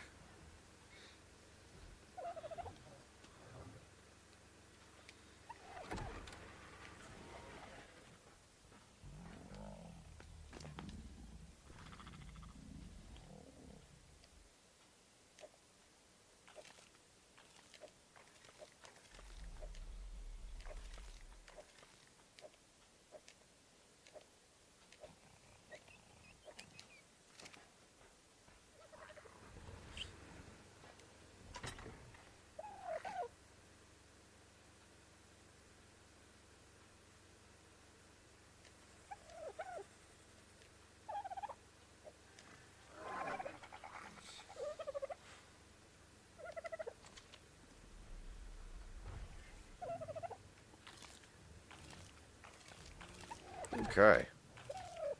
Well, now that all of my animals aren't starving anymore. Jeez.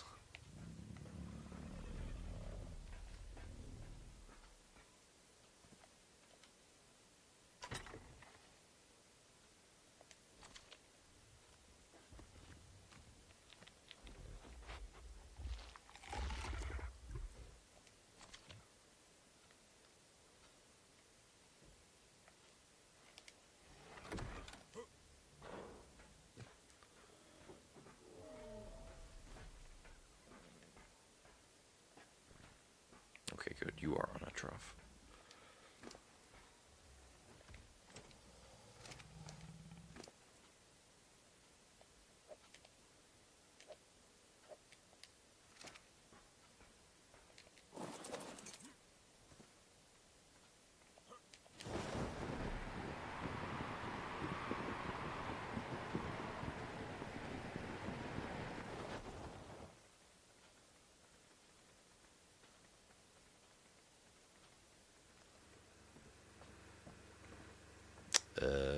Feeding trough.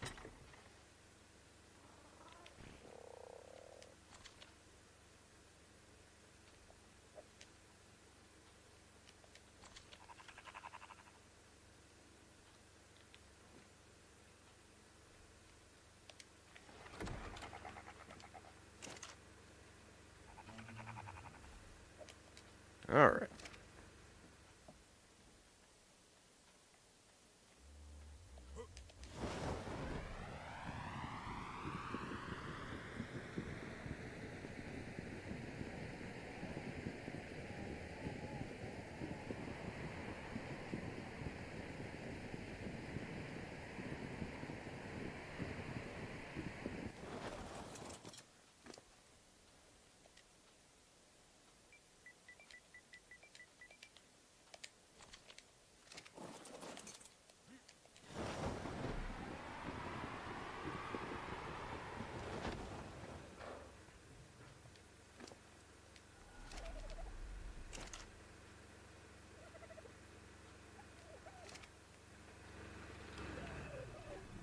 Turn that off.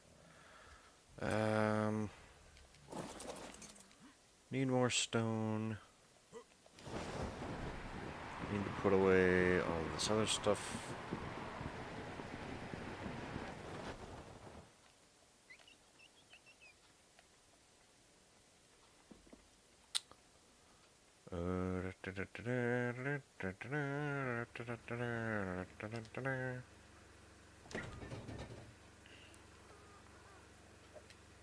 I don't need that.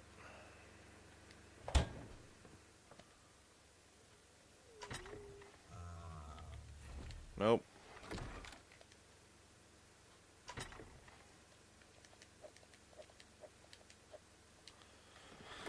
Okay. Blah, blah, blah, blah, blah, blah, blah.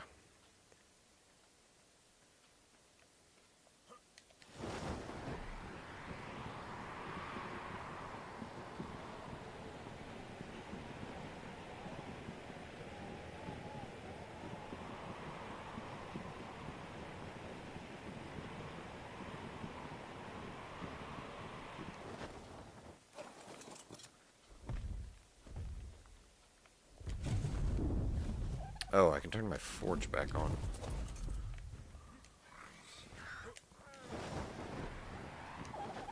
Dang it! Stupid, weird, might be active, might be not, freaking physics engine. There.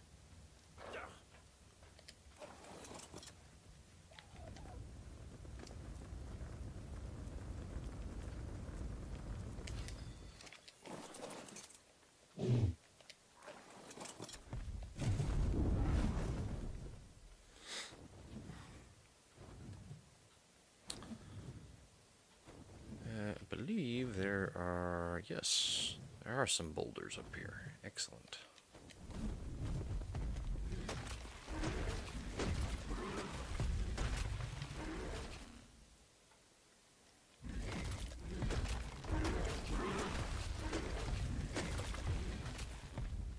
Just gotta knock down all this useless wood first.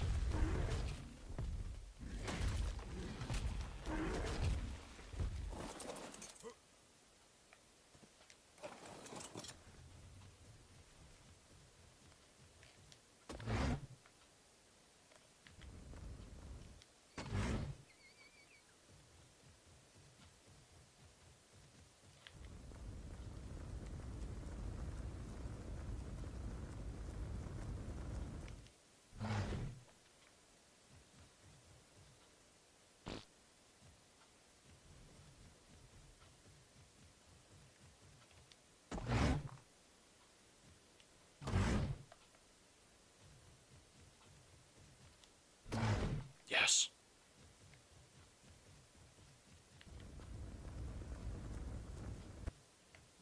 Dang it. Stupid tail wag animations.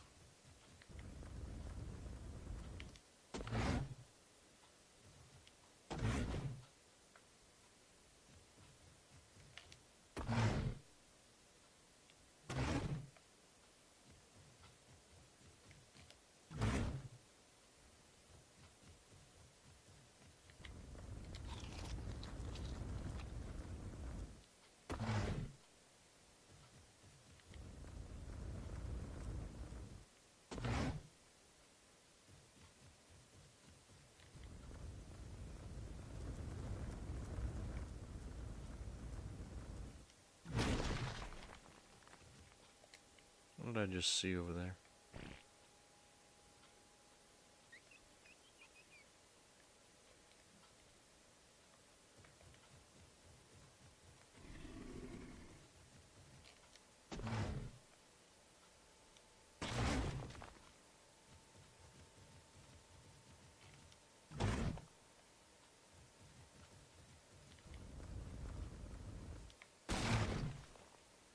I definitely saw something behind that bush, but I have no idea what. Oh, I think it was another tree.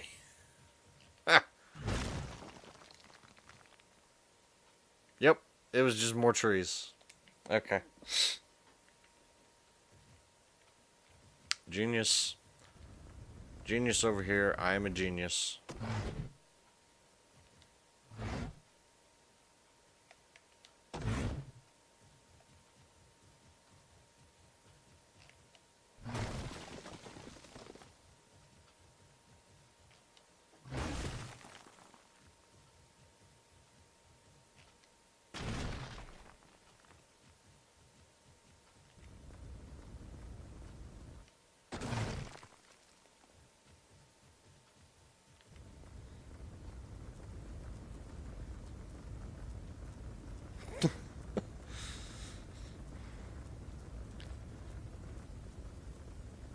Yes, me is genius.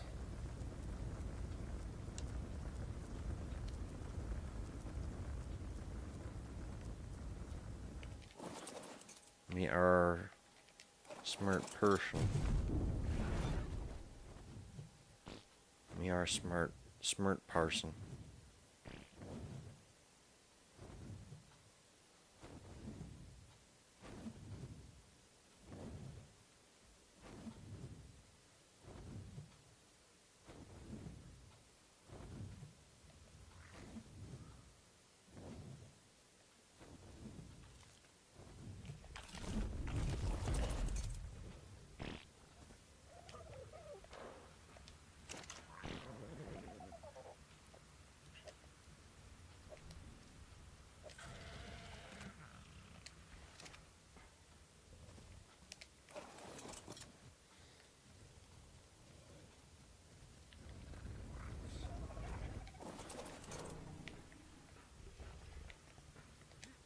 So, Ducky, have you been enjoying your new emote?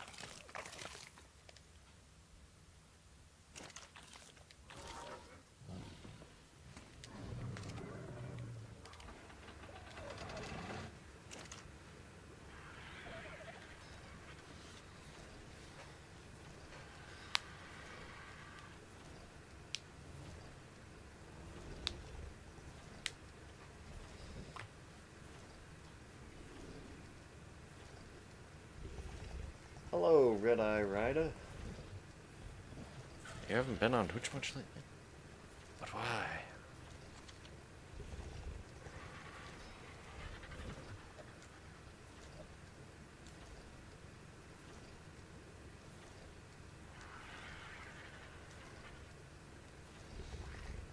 Only on when I am? Yaw. I feel so special. Oh, that one. Up there, please. Thank you.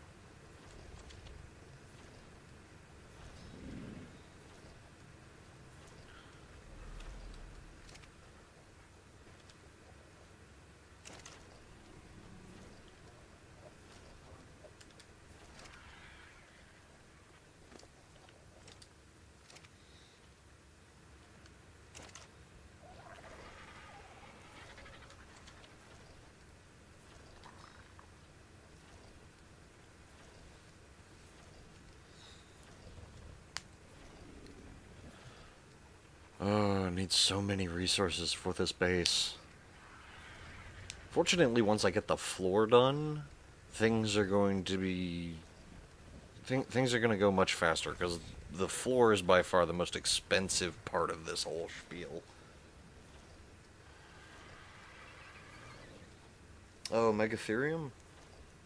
You know, I haven't tamed one of those yet. That might be the answer I need. Getting that thing to where the bugs are on Ragnarok would be a pain, though. But it might, that might be worth it.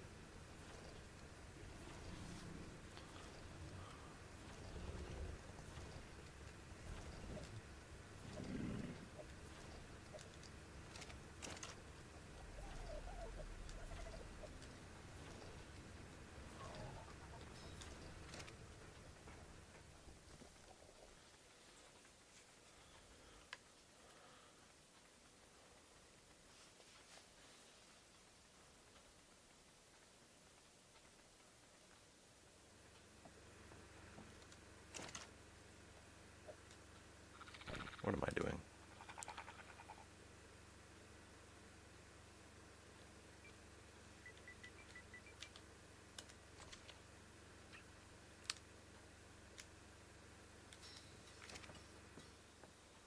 What I really need, though, is more rocks. I should breed a Doedicurus.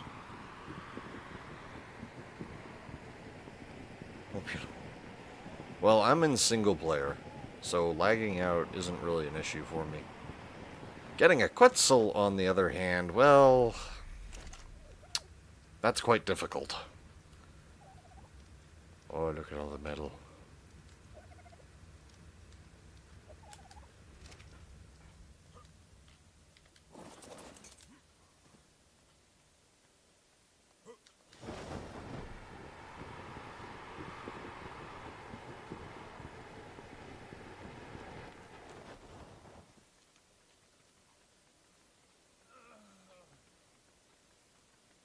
Damn it, now I'm dehydrated.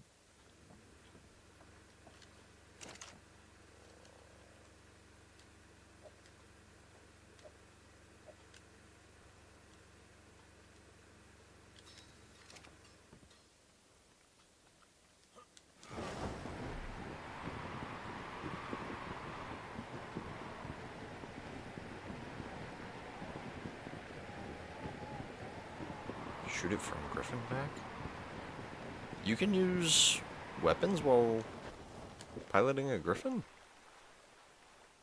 Seriously? I never knew that.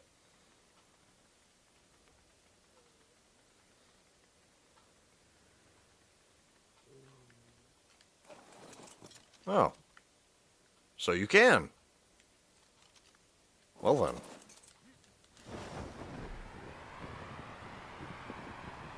I've been prepping for Quetzal taming over on the island. I have a bred, whatchamacallit, Bronto. And it's got 500% movement speed and a platform saddle. And my plan is to build a ballista and use chain bolas.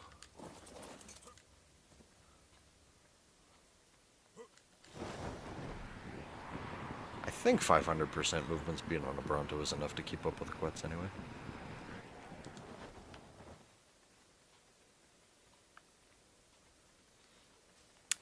I knew that the Griffins were two-seater. I did not know that you could use weapons on them, though.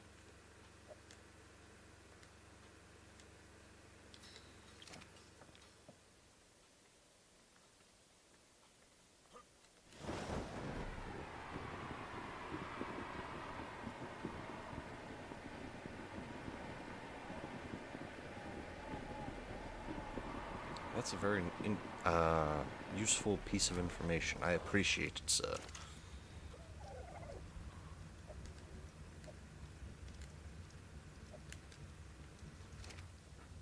You see, Ducky, I don't know everything about this game. I told you.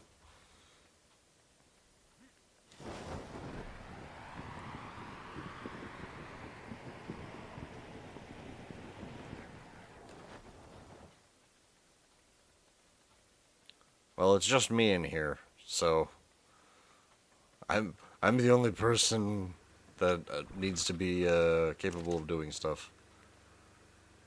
And I have actually used the chain bolas to catch a Quetz before. But that was back when I was lamenting the fact that the PS4 version of this game had been delayed again. And so I was playing on like stupidly low graphics, and all settings were set to like the lowest possible thing on my computer.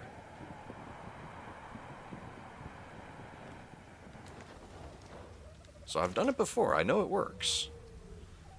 It's just really expensive.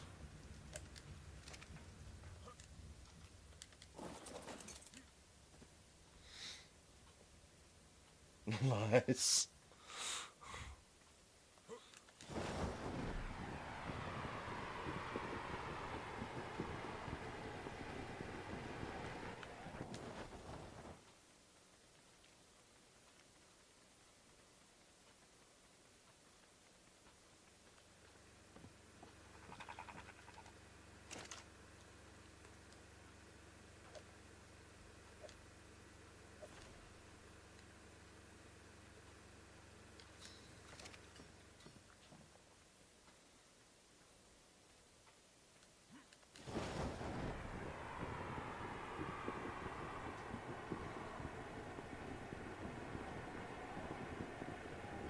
Core mods? Oh, ones where it just, like, changes the game into something new entirely. I've seen a couple of those. They're pretty cool.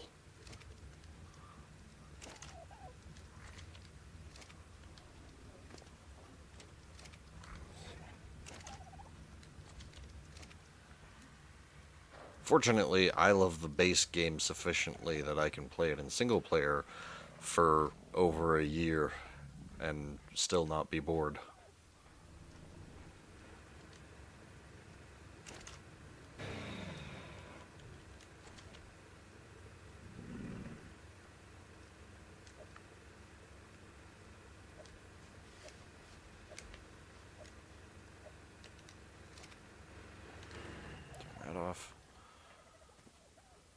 But yeah, my current project is this monstrosity of a base. As you can see, I haven't even finished the floor yet.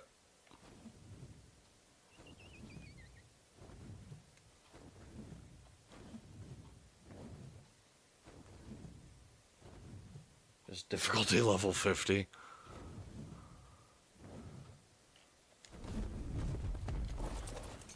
Yeah, I've seen some stuff with Extinction Core. That's probably the best one, at least in my opinion. Oh, whoops. I forgot to put those away.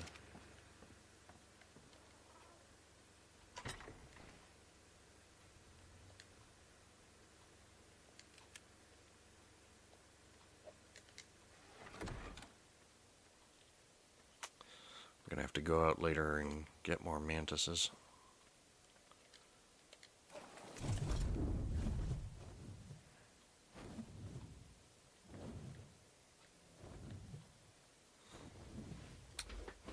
But yeah, I play single player now, partially so I can do stupid things like this. Because this, anything on this scale would be impossible to build on a public server. And unfortunately, I don't know people, so I don't get to play on a private server.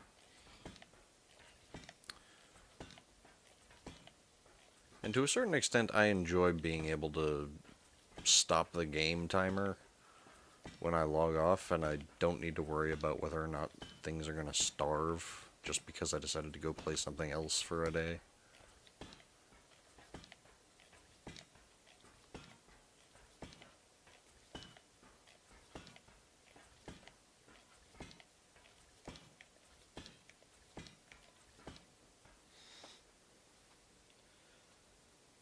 In a boxer pitfall trap, fucking... Yeah, reasonable. Yeah, this is by far the most ambitious building project I've ever attempted.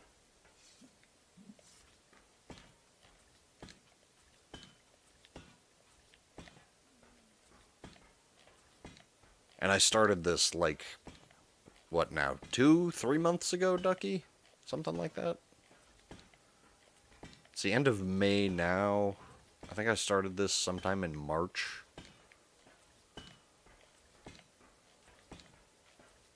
And I'm only, like, approaching the 2/3 mark with finishing the floor.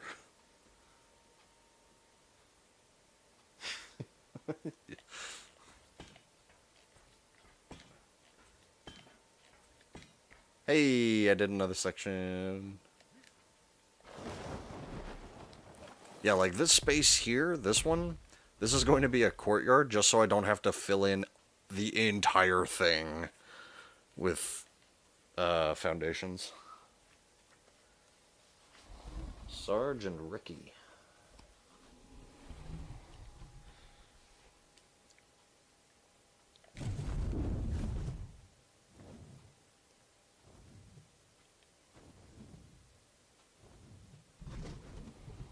Okay, good. Nothing spawned in nearby.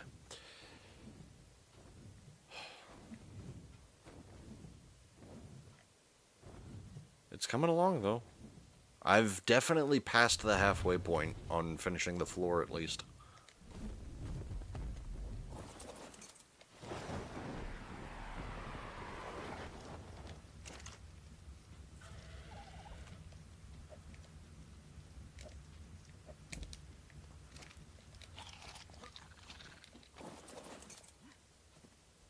And of course, I wouldn't even think of attempting something this enormous on pretty much any map other than Ragnarok. Because Ragnarok is the only map with both the sheer amount of flat surface needed and the resources.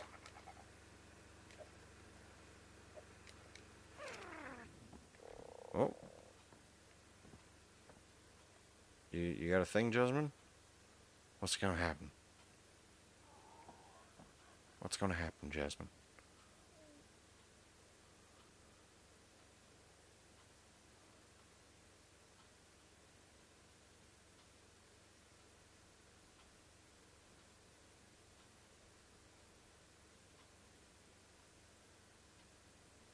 Come on, do the animation again. It's probably just a superheat slash windstorm.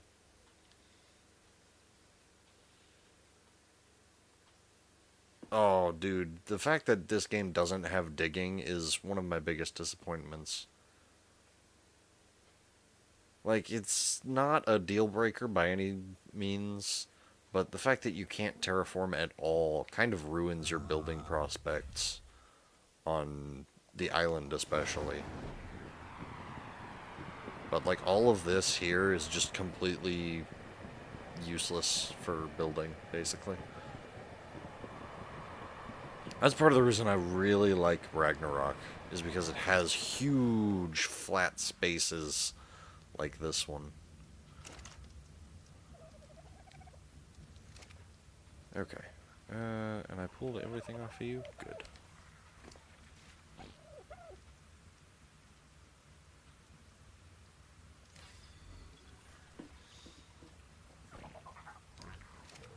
Yeah, Aberration... Aberration, you could get the resources. It'd be difficult, but you could probably get them. But yeah, Aberration doesn't have the sheer real estate needed for something this big. Blah, blah, blah, blah, blah, blah, blah, blah, blah, blah, blah. What do I need next? I need more cementing paste, which means more rocks.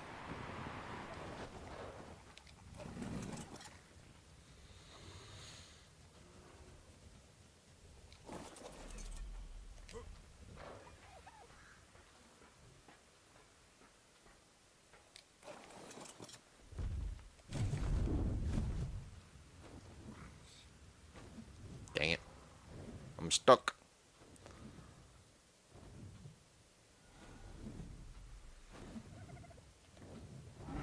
Gotcha.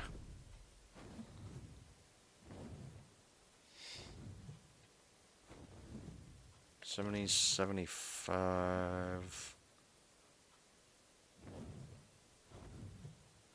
70, 75... All the way out there? Interesting. Or did you mean 75, 70? Because that's where the like desert castle and stuff is.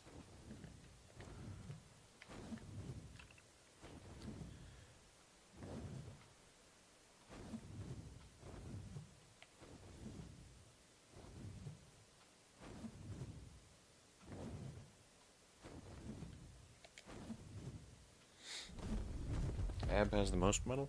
You think so? I know it's got a lot. My issue is that a lot of the metal is down in the bioluminescent zone, which is dangerous and annoying to get through.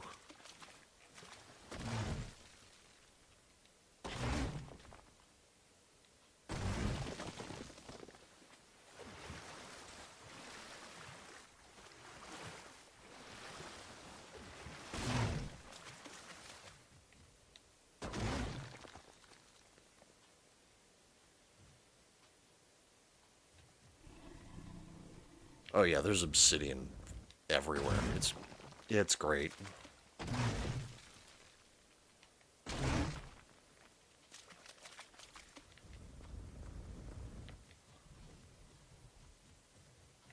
Or at least it will be once I have things that I need obsidian for.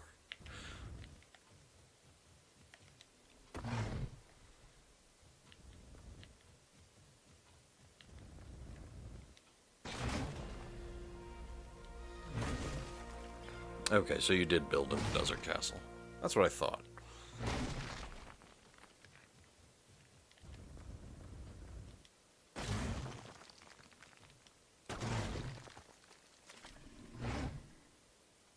Dang.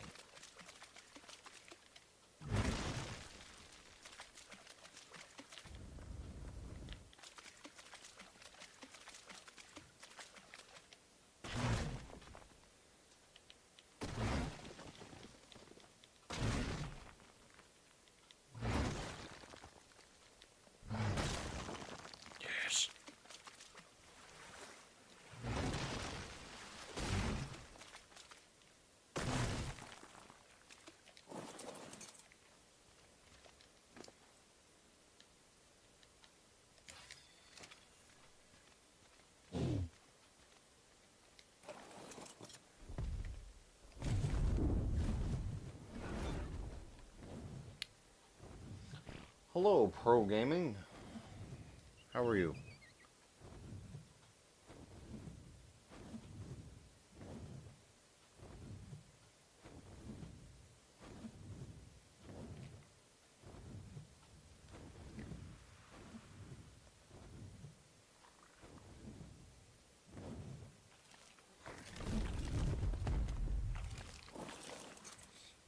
Oh, I can imagine that was the best spot ever for Primitive Plus.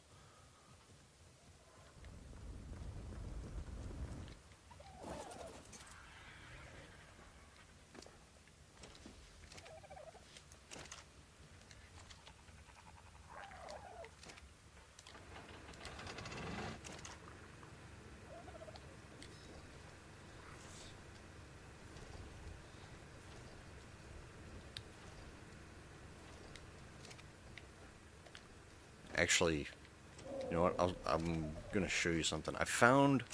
So in my desperate, rampant search for metal all over the map, I have found numerous secret spots where there's just tons and tons of metal where you normally wouldn't really expect there to be metal. I can show you one of the best ones. I don't remember where most of them are, because there's huge deposits of metal everywhere. There is one really good one over on the west side of the map. The left. No baller. Sorry, not official. I'm in single player. That way I don't have to wait for everything. And... oh, let me get rid of more of this stone.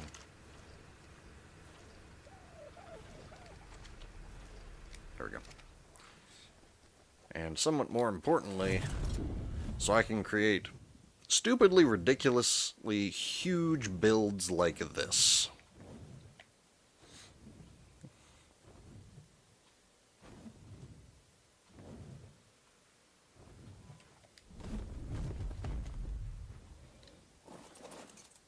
The farm island? Oh, yeah, I've been there. That was a really good one.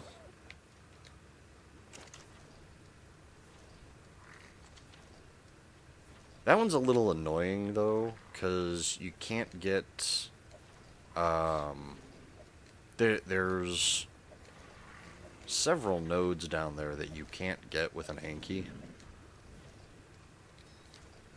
which is kind of annoying for me.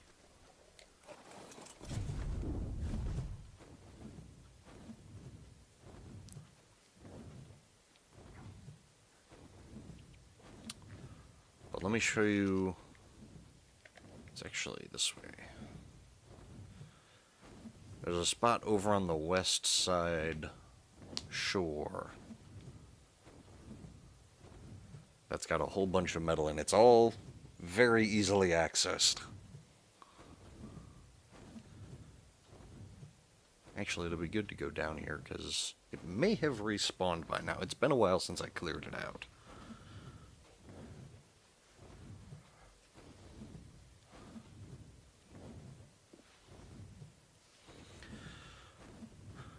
I can never get over how enormous this map is. There's just so much space. It's beautiful.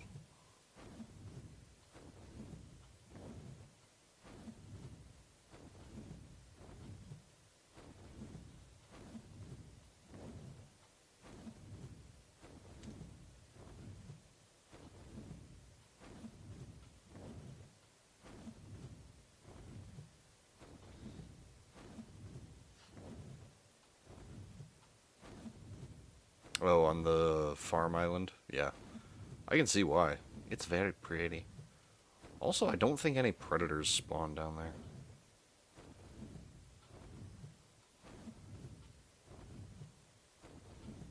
Alright, so you come down here.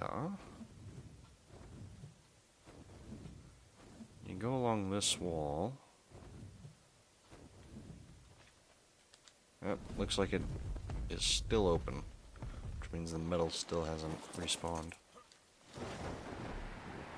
Has it? Nope. So yeah, there's metal all over the place in here. There's tons of obsidian, but usually the entrance is covered with rocks. So you'll have to dig your way in. But you can get everything very easily.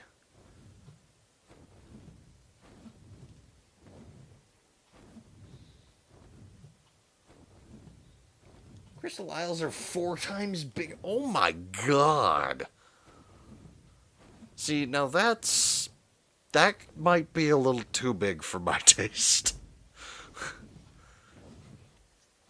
At the very least, without the classic flyers mod, so that way you can actually, get around in something resembling a timely manner.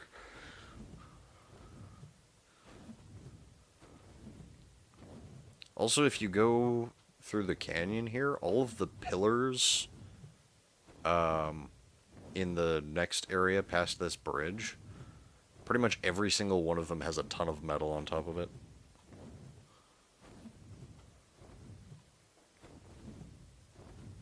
I wonder if any of them have respawned.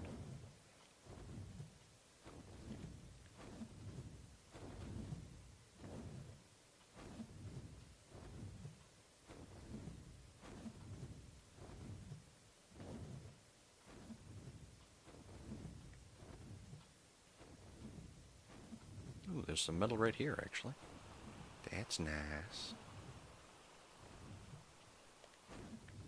This one hasn't. Ah, here we go. So you can see, and all of these ones, well, maybe not all of them, but the vast majority of them are heavy metal nodes, the rich nodes. So you get tons and tons of metal off of them. That's the size of the island? Ha! Wow. That's a big-ass beehive.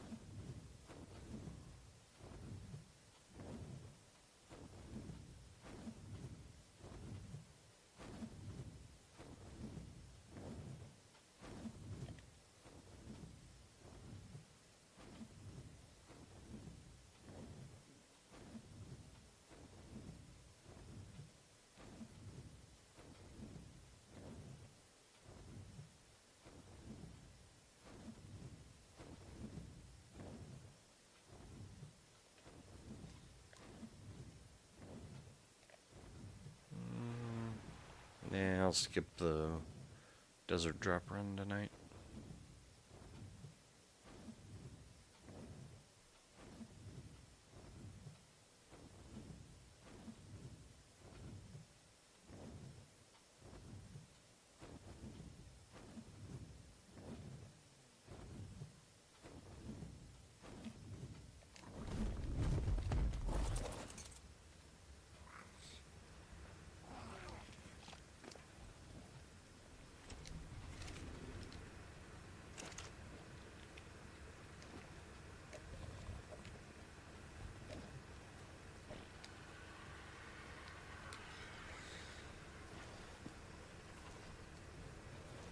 She's a boss like the... Oof.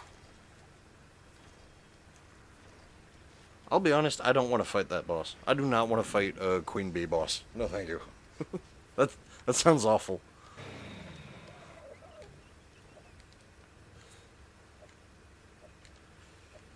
Although, on the other hand, I haven't even managed to beat Lizrix yet, because I haven't even attempted to beat Lizrix yet. So, I don't know, maybe my fears are completely unfounded.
God, I can't wait until I'm done with the floor.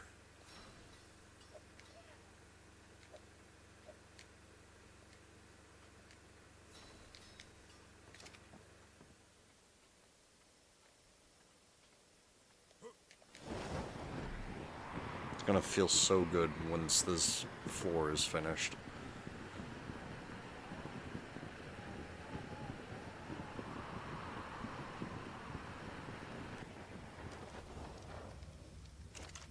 And then I'm gonna get to move on to the enormous, fuck off walls.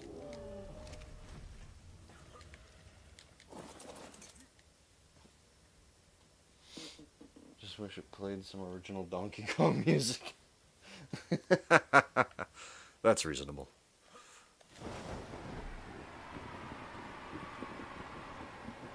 I was actually thinking about that. I don't remember what brought it on, but I had been thinking about why people like all of the older music, typically, more than newer music. Or at least why it's more recognizable and more prevalent. And it occurred to me that it's because all of the music, the further back you go, basically, the simpler music gets. At least for video game stuff. Because that was the limitation of the era. You know, nowadays we can put a full, you know, symphony orchestra playing Mozart at damn near perfect sound quality into a video game for a single boss fight, and no one even blinks.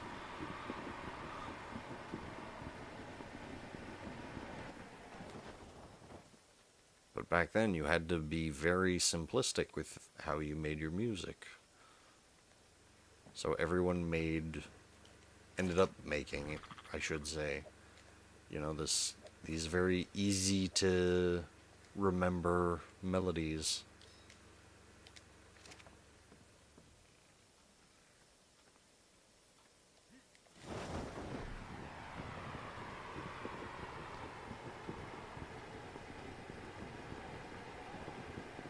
I find it interesting anyway. Nostalgia probably has something to do with it too. Yeah. Oh, god damn it.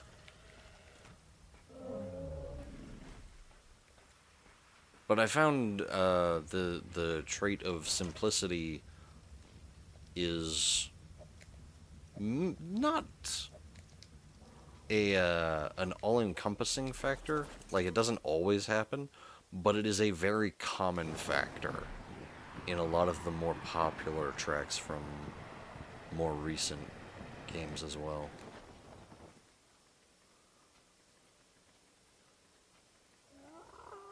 Or at the very least, if it is complex, there's a single simple melody to cling to. You know, the Halo theme is a perfect example. There's a lot going on in the Halo theme. But, you know, you always recognize it.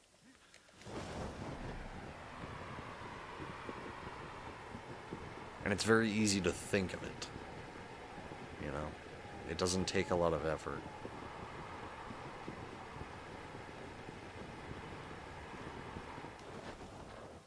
Yeah, exactly. Or Old Lang Synec's 4 notes.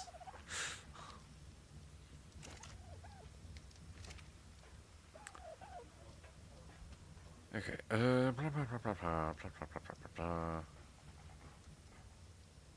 left my wyvern up there. That was dumb. Whatever.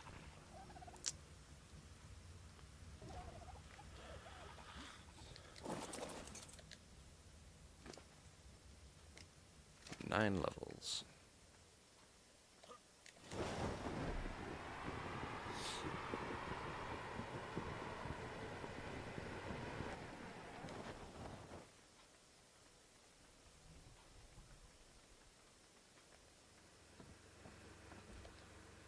So how many foundations was I able to make? Almost 60.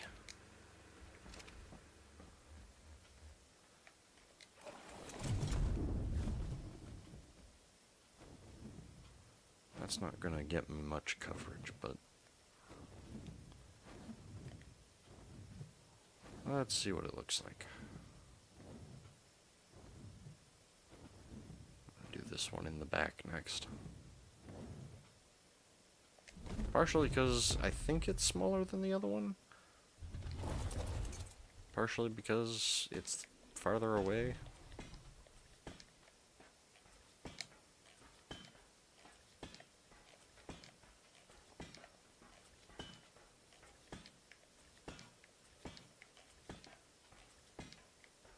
Come on. 1, 2, 3, 4, 5, 6, 7, 8, 9, 10. Shit! 11, 12. 1, 2, 3, 4, 5, 6, 7, 8, 9, 10, 11, 12, 13, 14, 15, 16, 17, 18, 19, 10, 20, 1, 2, 3, 4, 5. 26. Okay. So that's 26 times 12 is 260, 300, 312, I think. I think that's about right.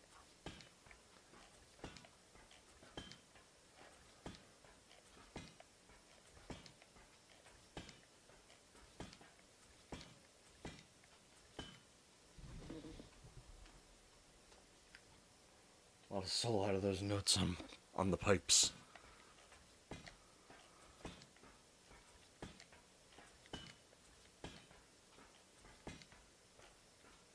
Dang.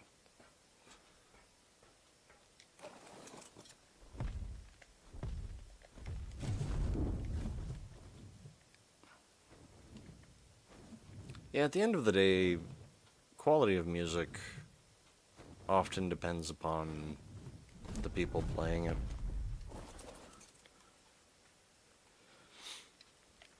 There's a video.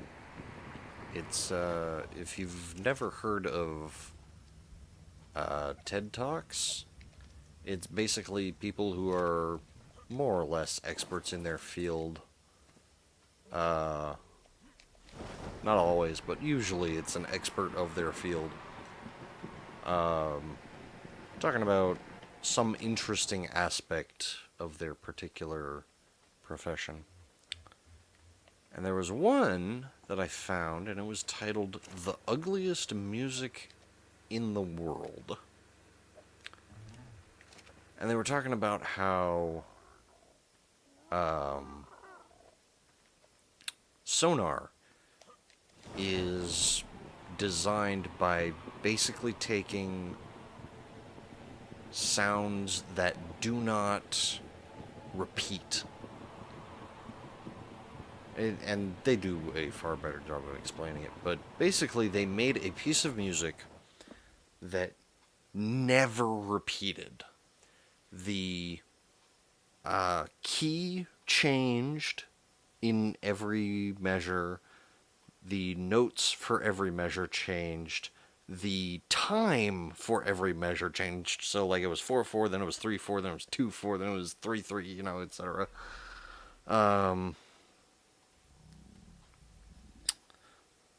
Basically, the only thing that didn't change was the fact that they were only playing it on a piano. You didn't have one guy play the first measure on a piano and then another guy play the next measure on a saxophone, and etc. down the line. Ugh.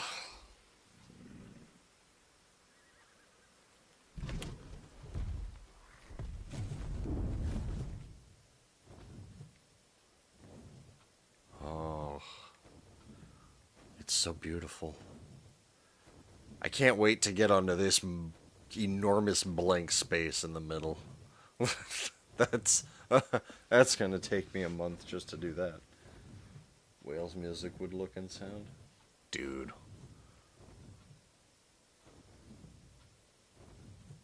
I would pay money to see a whale compose music. That'd be awesome.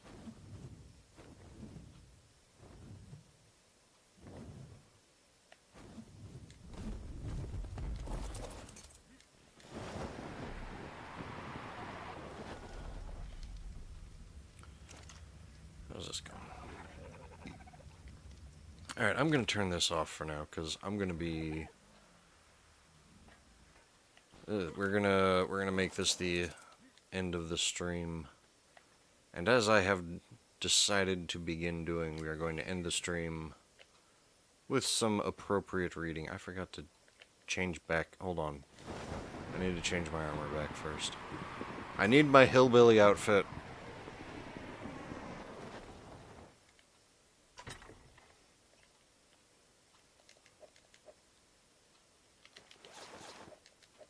There we go. Hillbilly outfit attained.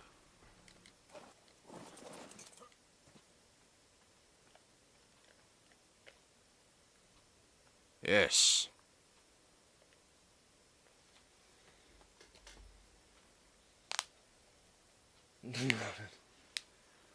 Okay, Ducky, bye. Red-Eye Rider, thank you for the follow, sir. I appreciate it. Let me just get my book over here. Kind of buried on my shelf, unfortunately.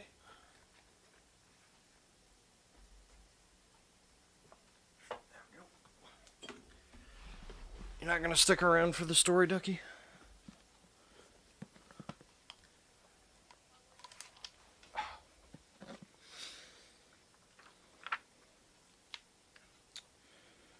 Alright. Chapter 1.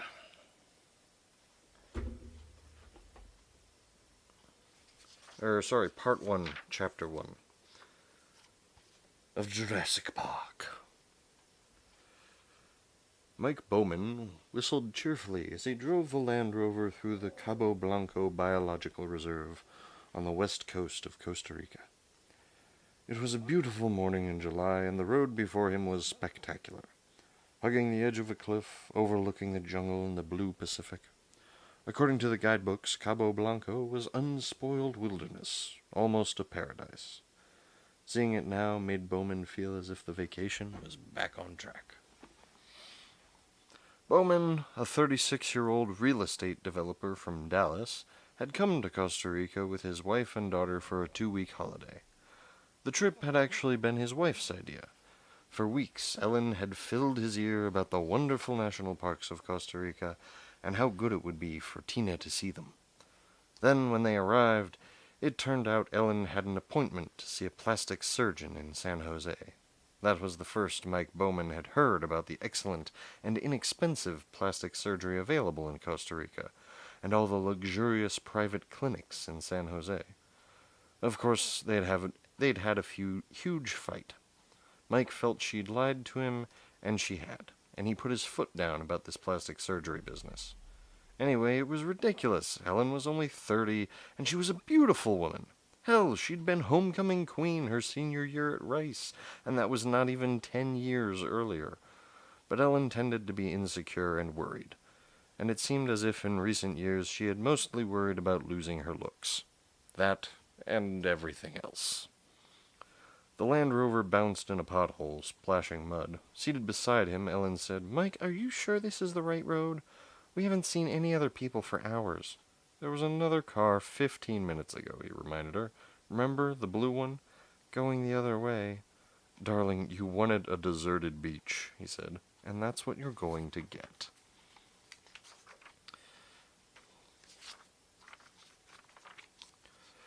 Ellen shook her head doubtfully. "I hope you're right." "Yeah, Dad, I hope you're right," said Christina from the back seat. She was 8 years old. "Trust me, I'm right." He drove in silence a moment. "It's beautiful, isn't it? Look at that view. It's beautiful." "It's okay," Tina said. Ellen got out a compact and looked at herself in the mirror, pressing under her eyes. She sighed and put the compact away.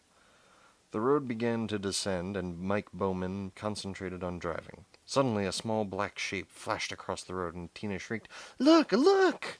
Then it was gone into the jungle. "What was it?" Ellen asked. "A monkey?" "Maybe a squirrel monkey," Bowman said. "Can I count it?" Tina said, taking her pencil out. She was keeping a list of all the animals she had seen on her trip as a project for school. "I don't know," Mike said doubtfully. Tina consulted the pictures in the guidebook. "I don't think it was a squirrel monkey," she said. "I think it was just another howler." They had seen several howler monkeys already on their trip. "Hey," she said more brightly, "according to this book, the beaches of Cabo Blanco are frequented by a variety of wildlife, including howler and white-faced monkeys, three-toed sloths, and coatimundis. You think we'll see a three-toed sloth, Dad?" "I bet we do." "Really?" "Just look in the mirror." "Very funny, Dad." The road sloped downward through the jungle toward the ocean. Mike Bowman felt like a hero when they finally reached the beach. A 2-mile crescent of white sand, utterly deserted.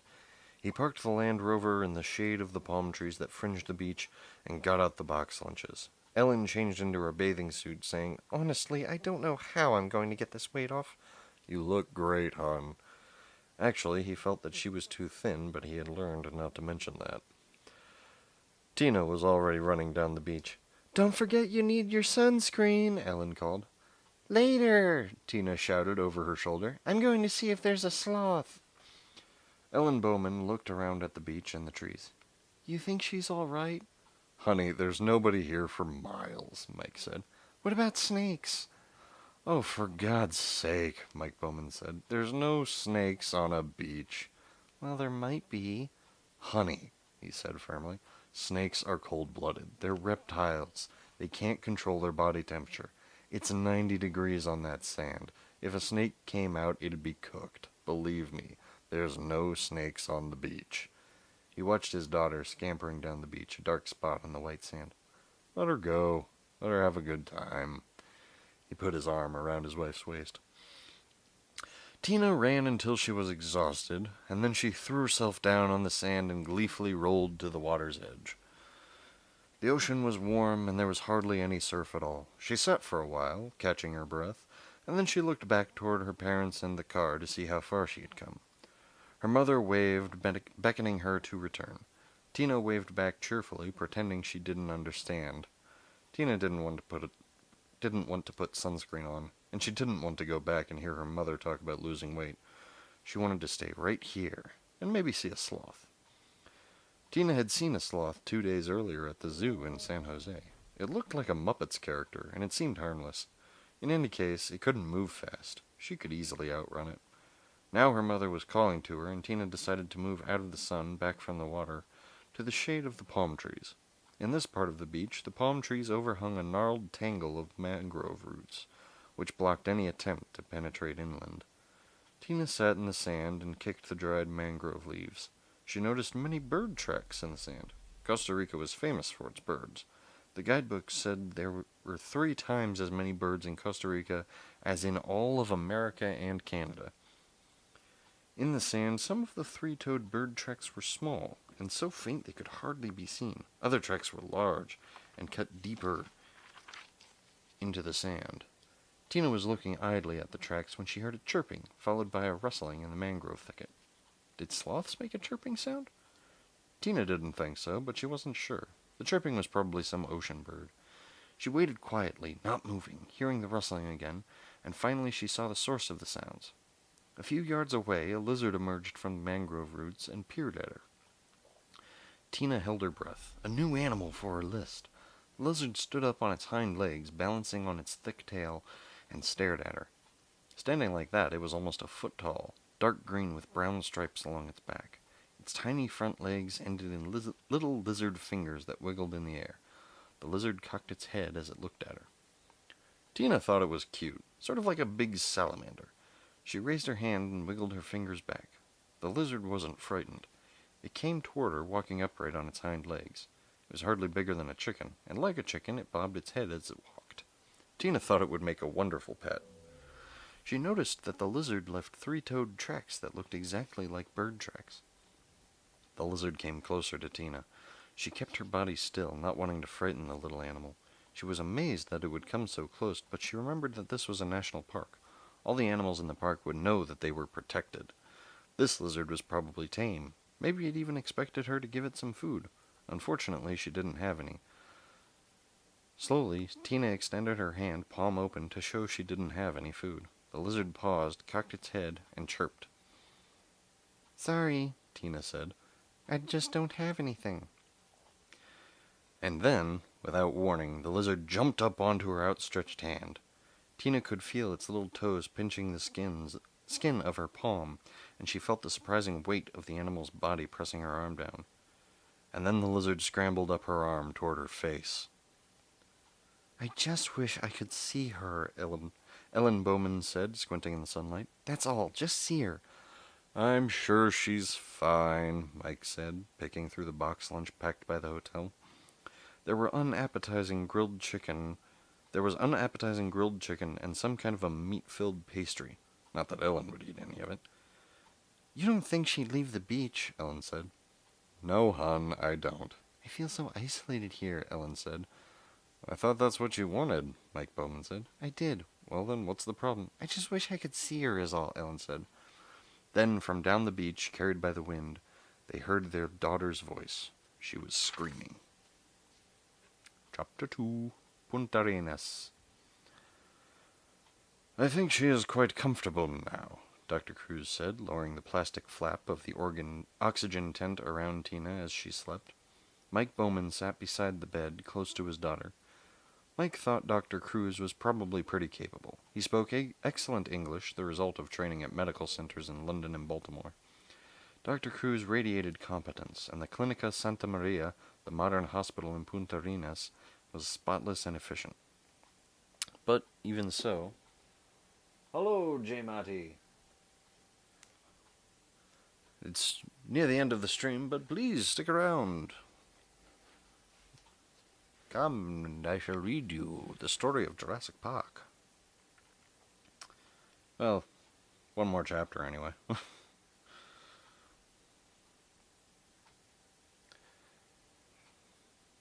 Where was I?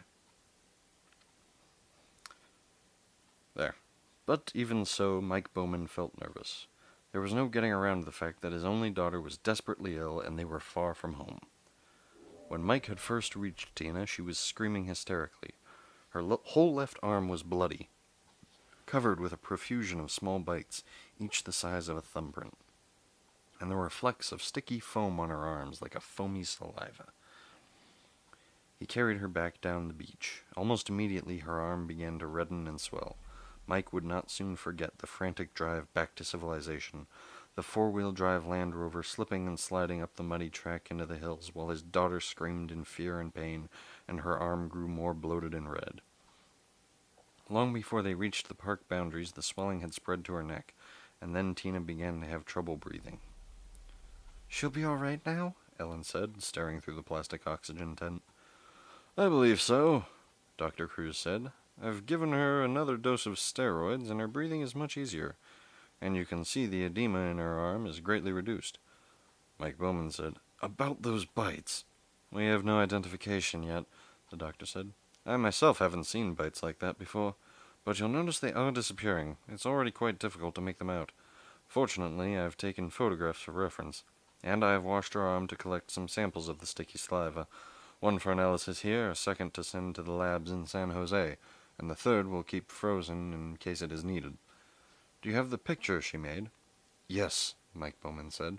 He handed the doctor the sketch that Tina had drawn in response to questions from the admitting officials. "This is the animal that bit her?" Dr. Cruz said, looking at the picture.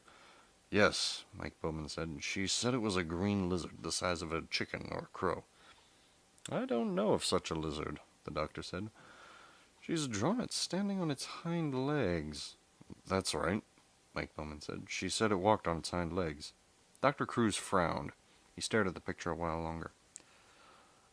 "I am not an expert. I've asked for Dr. Gutierrez to visit us here. He is a senior researcher at the Reserva Biologica de Carrara, which is across the bay. Perhaps he can identify the animal for us." "Isn't there someone from Cabo Blanco?" Bowman asked. "That's where she was bitten." "Unfortunately not," Dr. Cruz said. "Cabo Blanco has no permanent staff, and no researcher has worked there for some time. You are probably the first people to walk on that beach in several months. But I am sure you will find Dr. Gutierrez to be knowledgeable." Dr. Gutierrez turned out to be a bearded man wearing khaki shorts and shirt. The surprise was that he was American. He was introduced to the Bowmans, saying in a soft southern accent, "Mr. and Mrs. Bowman, how you doing? Nice to meet you." And then explaining that he was a field biologist from Yale who had worked in Costa Rica for the last 5 years. Marty Gutierrez examined Tina thoroughly, lifting her arm gently, peering closely at each of the bites with a penlight, then measuring them with a small pocket ruler. After a while, Gutierrez stepped away, nodding to himself as if he had understood something. He then inspected the Polaroids and asked several questions about the saliva, which Cruz told him was still being tested in the lab. Finally, he turned to Mike Bowman and his wife, waiting tensely. "I think Tina's going to be fine. I just want to be clear about a few details," he said, making notes in a precise hand. "Your daughter says she was bitten by a green lizard, approximately 1 foot high, which walked upright onto the beach from the mangrove swamp." "That's right, yes." "And the lizard made some kind of a vocalization?" "Tina said it chirped or squeaked." "Like a mouse, would you say?" "Yes." "Well then," Dr. Gutierrez said, "I know this lizard." He explained that, of the 6,000 species of lizards in the world, no more than a dozen species walked upright. Of those species, only 4 were found in Latin America, and judging by the coloration, the lizard could be only one of the 4. "I'm sure this lizard was a Hold on a second. Basiliscus amoratus, a striped basilisk lizard found here in Costa Rica and also in Honduras. Standing on their hind legs, they are sometimes as tall as a foot." "Are they poisonous?" "Oh, are they poisonous?" "No, Mrs. Bowman, not at all." Gutierrez explained that the swelling in Tina's arm was an allergic reaction. "According to the literature, 14% of people are strongly allergic to reptiles," he said, "and your daughter seems to be one of them." "She was screaming. She said it was so painful." "Probably it was," Gutierrez said. "Reptile saliva contains serotonin, which causes tremendous pain." He turned to Cruz. "Her blood pressure came down with antihistamines?" "Yes," Cruz said, promptly. "Serotonin," Gutierrez said. "No question." Still, Ellen Bowman remained uneasy. "But why would a lizard bite her in the first place?" "Lizard bites are very common," Gutierrez said. "Animal handlers in zoos get bitten all the time. And just the other day I heard that a lizard had bitten an infant in her crib in Amaloya, about 60 miles from where you were. So bites do occur. I'm not sure why your daughter had so many bites. What was she doing at the time?" "Nothing. She said she was sitting pretty still because she didn't want to frighten it away." "Sitting pretty still," Gutierrez said, frowning. He shook his head. "Well, I don't think we can say exactly what happened. Wild animals are unpredictable." "And what about the foamy saliva on her arm?" Ellen said. "I keep thinking about rabies." No, Dr. Gutierrez said. "A reptile can't carry rabies, Mrs. Bowman. Your daughter has suffered an allergic reaction to the bite of a basilisk lizard. Nothing more serious." Mike Bowman then showed Gutierrez the picture that Tina had drawn. Gutierrez nodded.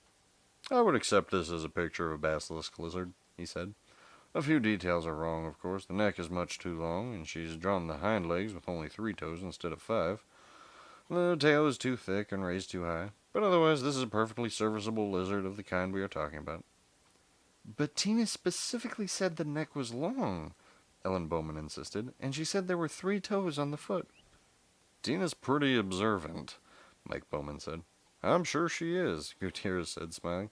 "But I still think your daughter was bitten by a common Bacillus amoratus and had a severe herpetological reaction. Normal time course with medication is 12 hours. She should be just fine in the morning." In the modern laboratory in the basement of the Clinica Santa Maria, word was received that Dr. Gutierrez had identified the animal that had bitten the American child as a harmless basilisk lizard. Immediately, the analysis of the saliva was halted, even though a preliminary fractionation showed several extremely high molecular weight proteins of unknown biological activity. But the night technician was busy, and he placed the saliva samples on the holding shelf of the refrigerator. The next morning, the day clerk checked the holding shelf against the names of discharged patients. Seeing that Bowman Christina L. was scheduled for discharge that morning, the clerk threw out the saliva samples.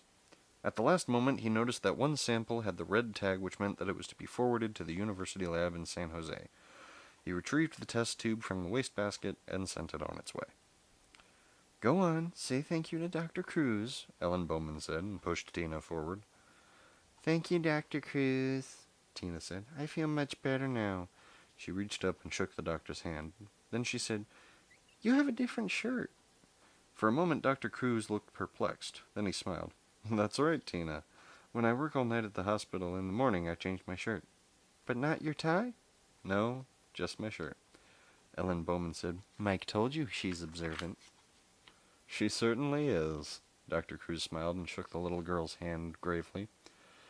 "Enjoy the rest of your holiday in Costa Rica, Tina." "I will." The Bowman family had started to leave when Dr. Cruz said, "Oh, Tina, do you remember the lizard that bit you?" "Uh-huh." "You remember its feet?" "Uh-huh." "Did it have any toes?" "Yes." "How many toes did it have?" "3," she said. "How do you know that?" "Because I looked," she said. "Anyway, all the birds on the beach made marks in the sand with 3 toes, like this." She held up her hand, middle 3 fingers spread wide. "And the lizard made those kind of marks in the sand, too." "The lizard made marks like a bird?" "Uh-huh," Tina said. "He walked like a bird, too. He jerked his head like this, up and down." She took a few steps, bobbing her head. After the Bowmans had departed, Dr. Cruz decided to report this conversation to Gutierrez at the biological station. "I must admit the girl's story is puzzling," Gutierrez said. "I have been doing some checking myself. I'm no longer certain she was bitten by a basilisk. Not certain at all." "Then what could it be?" "Well," Gutierrez said, "let's not speculate prematurely. By the way, have you heard of any other lizard bites at the hospital?" "No? Why?" "Let me know, my friend, if you do." Alright. So that's the first 2 chapters of Jurassic Park. It's a very slow start compared to the movie, which is just like, hey, look, dinosaurs, immediately. But that is where we're going to end. So I shall say, thank you for watching.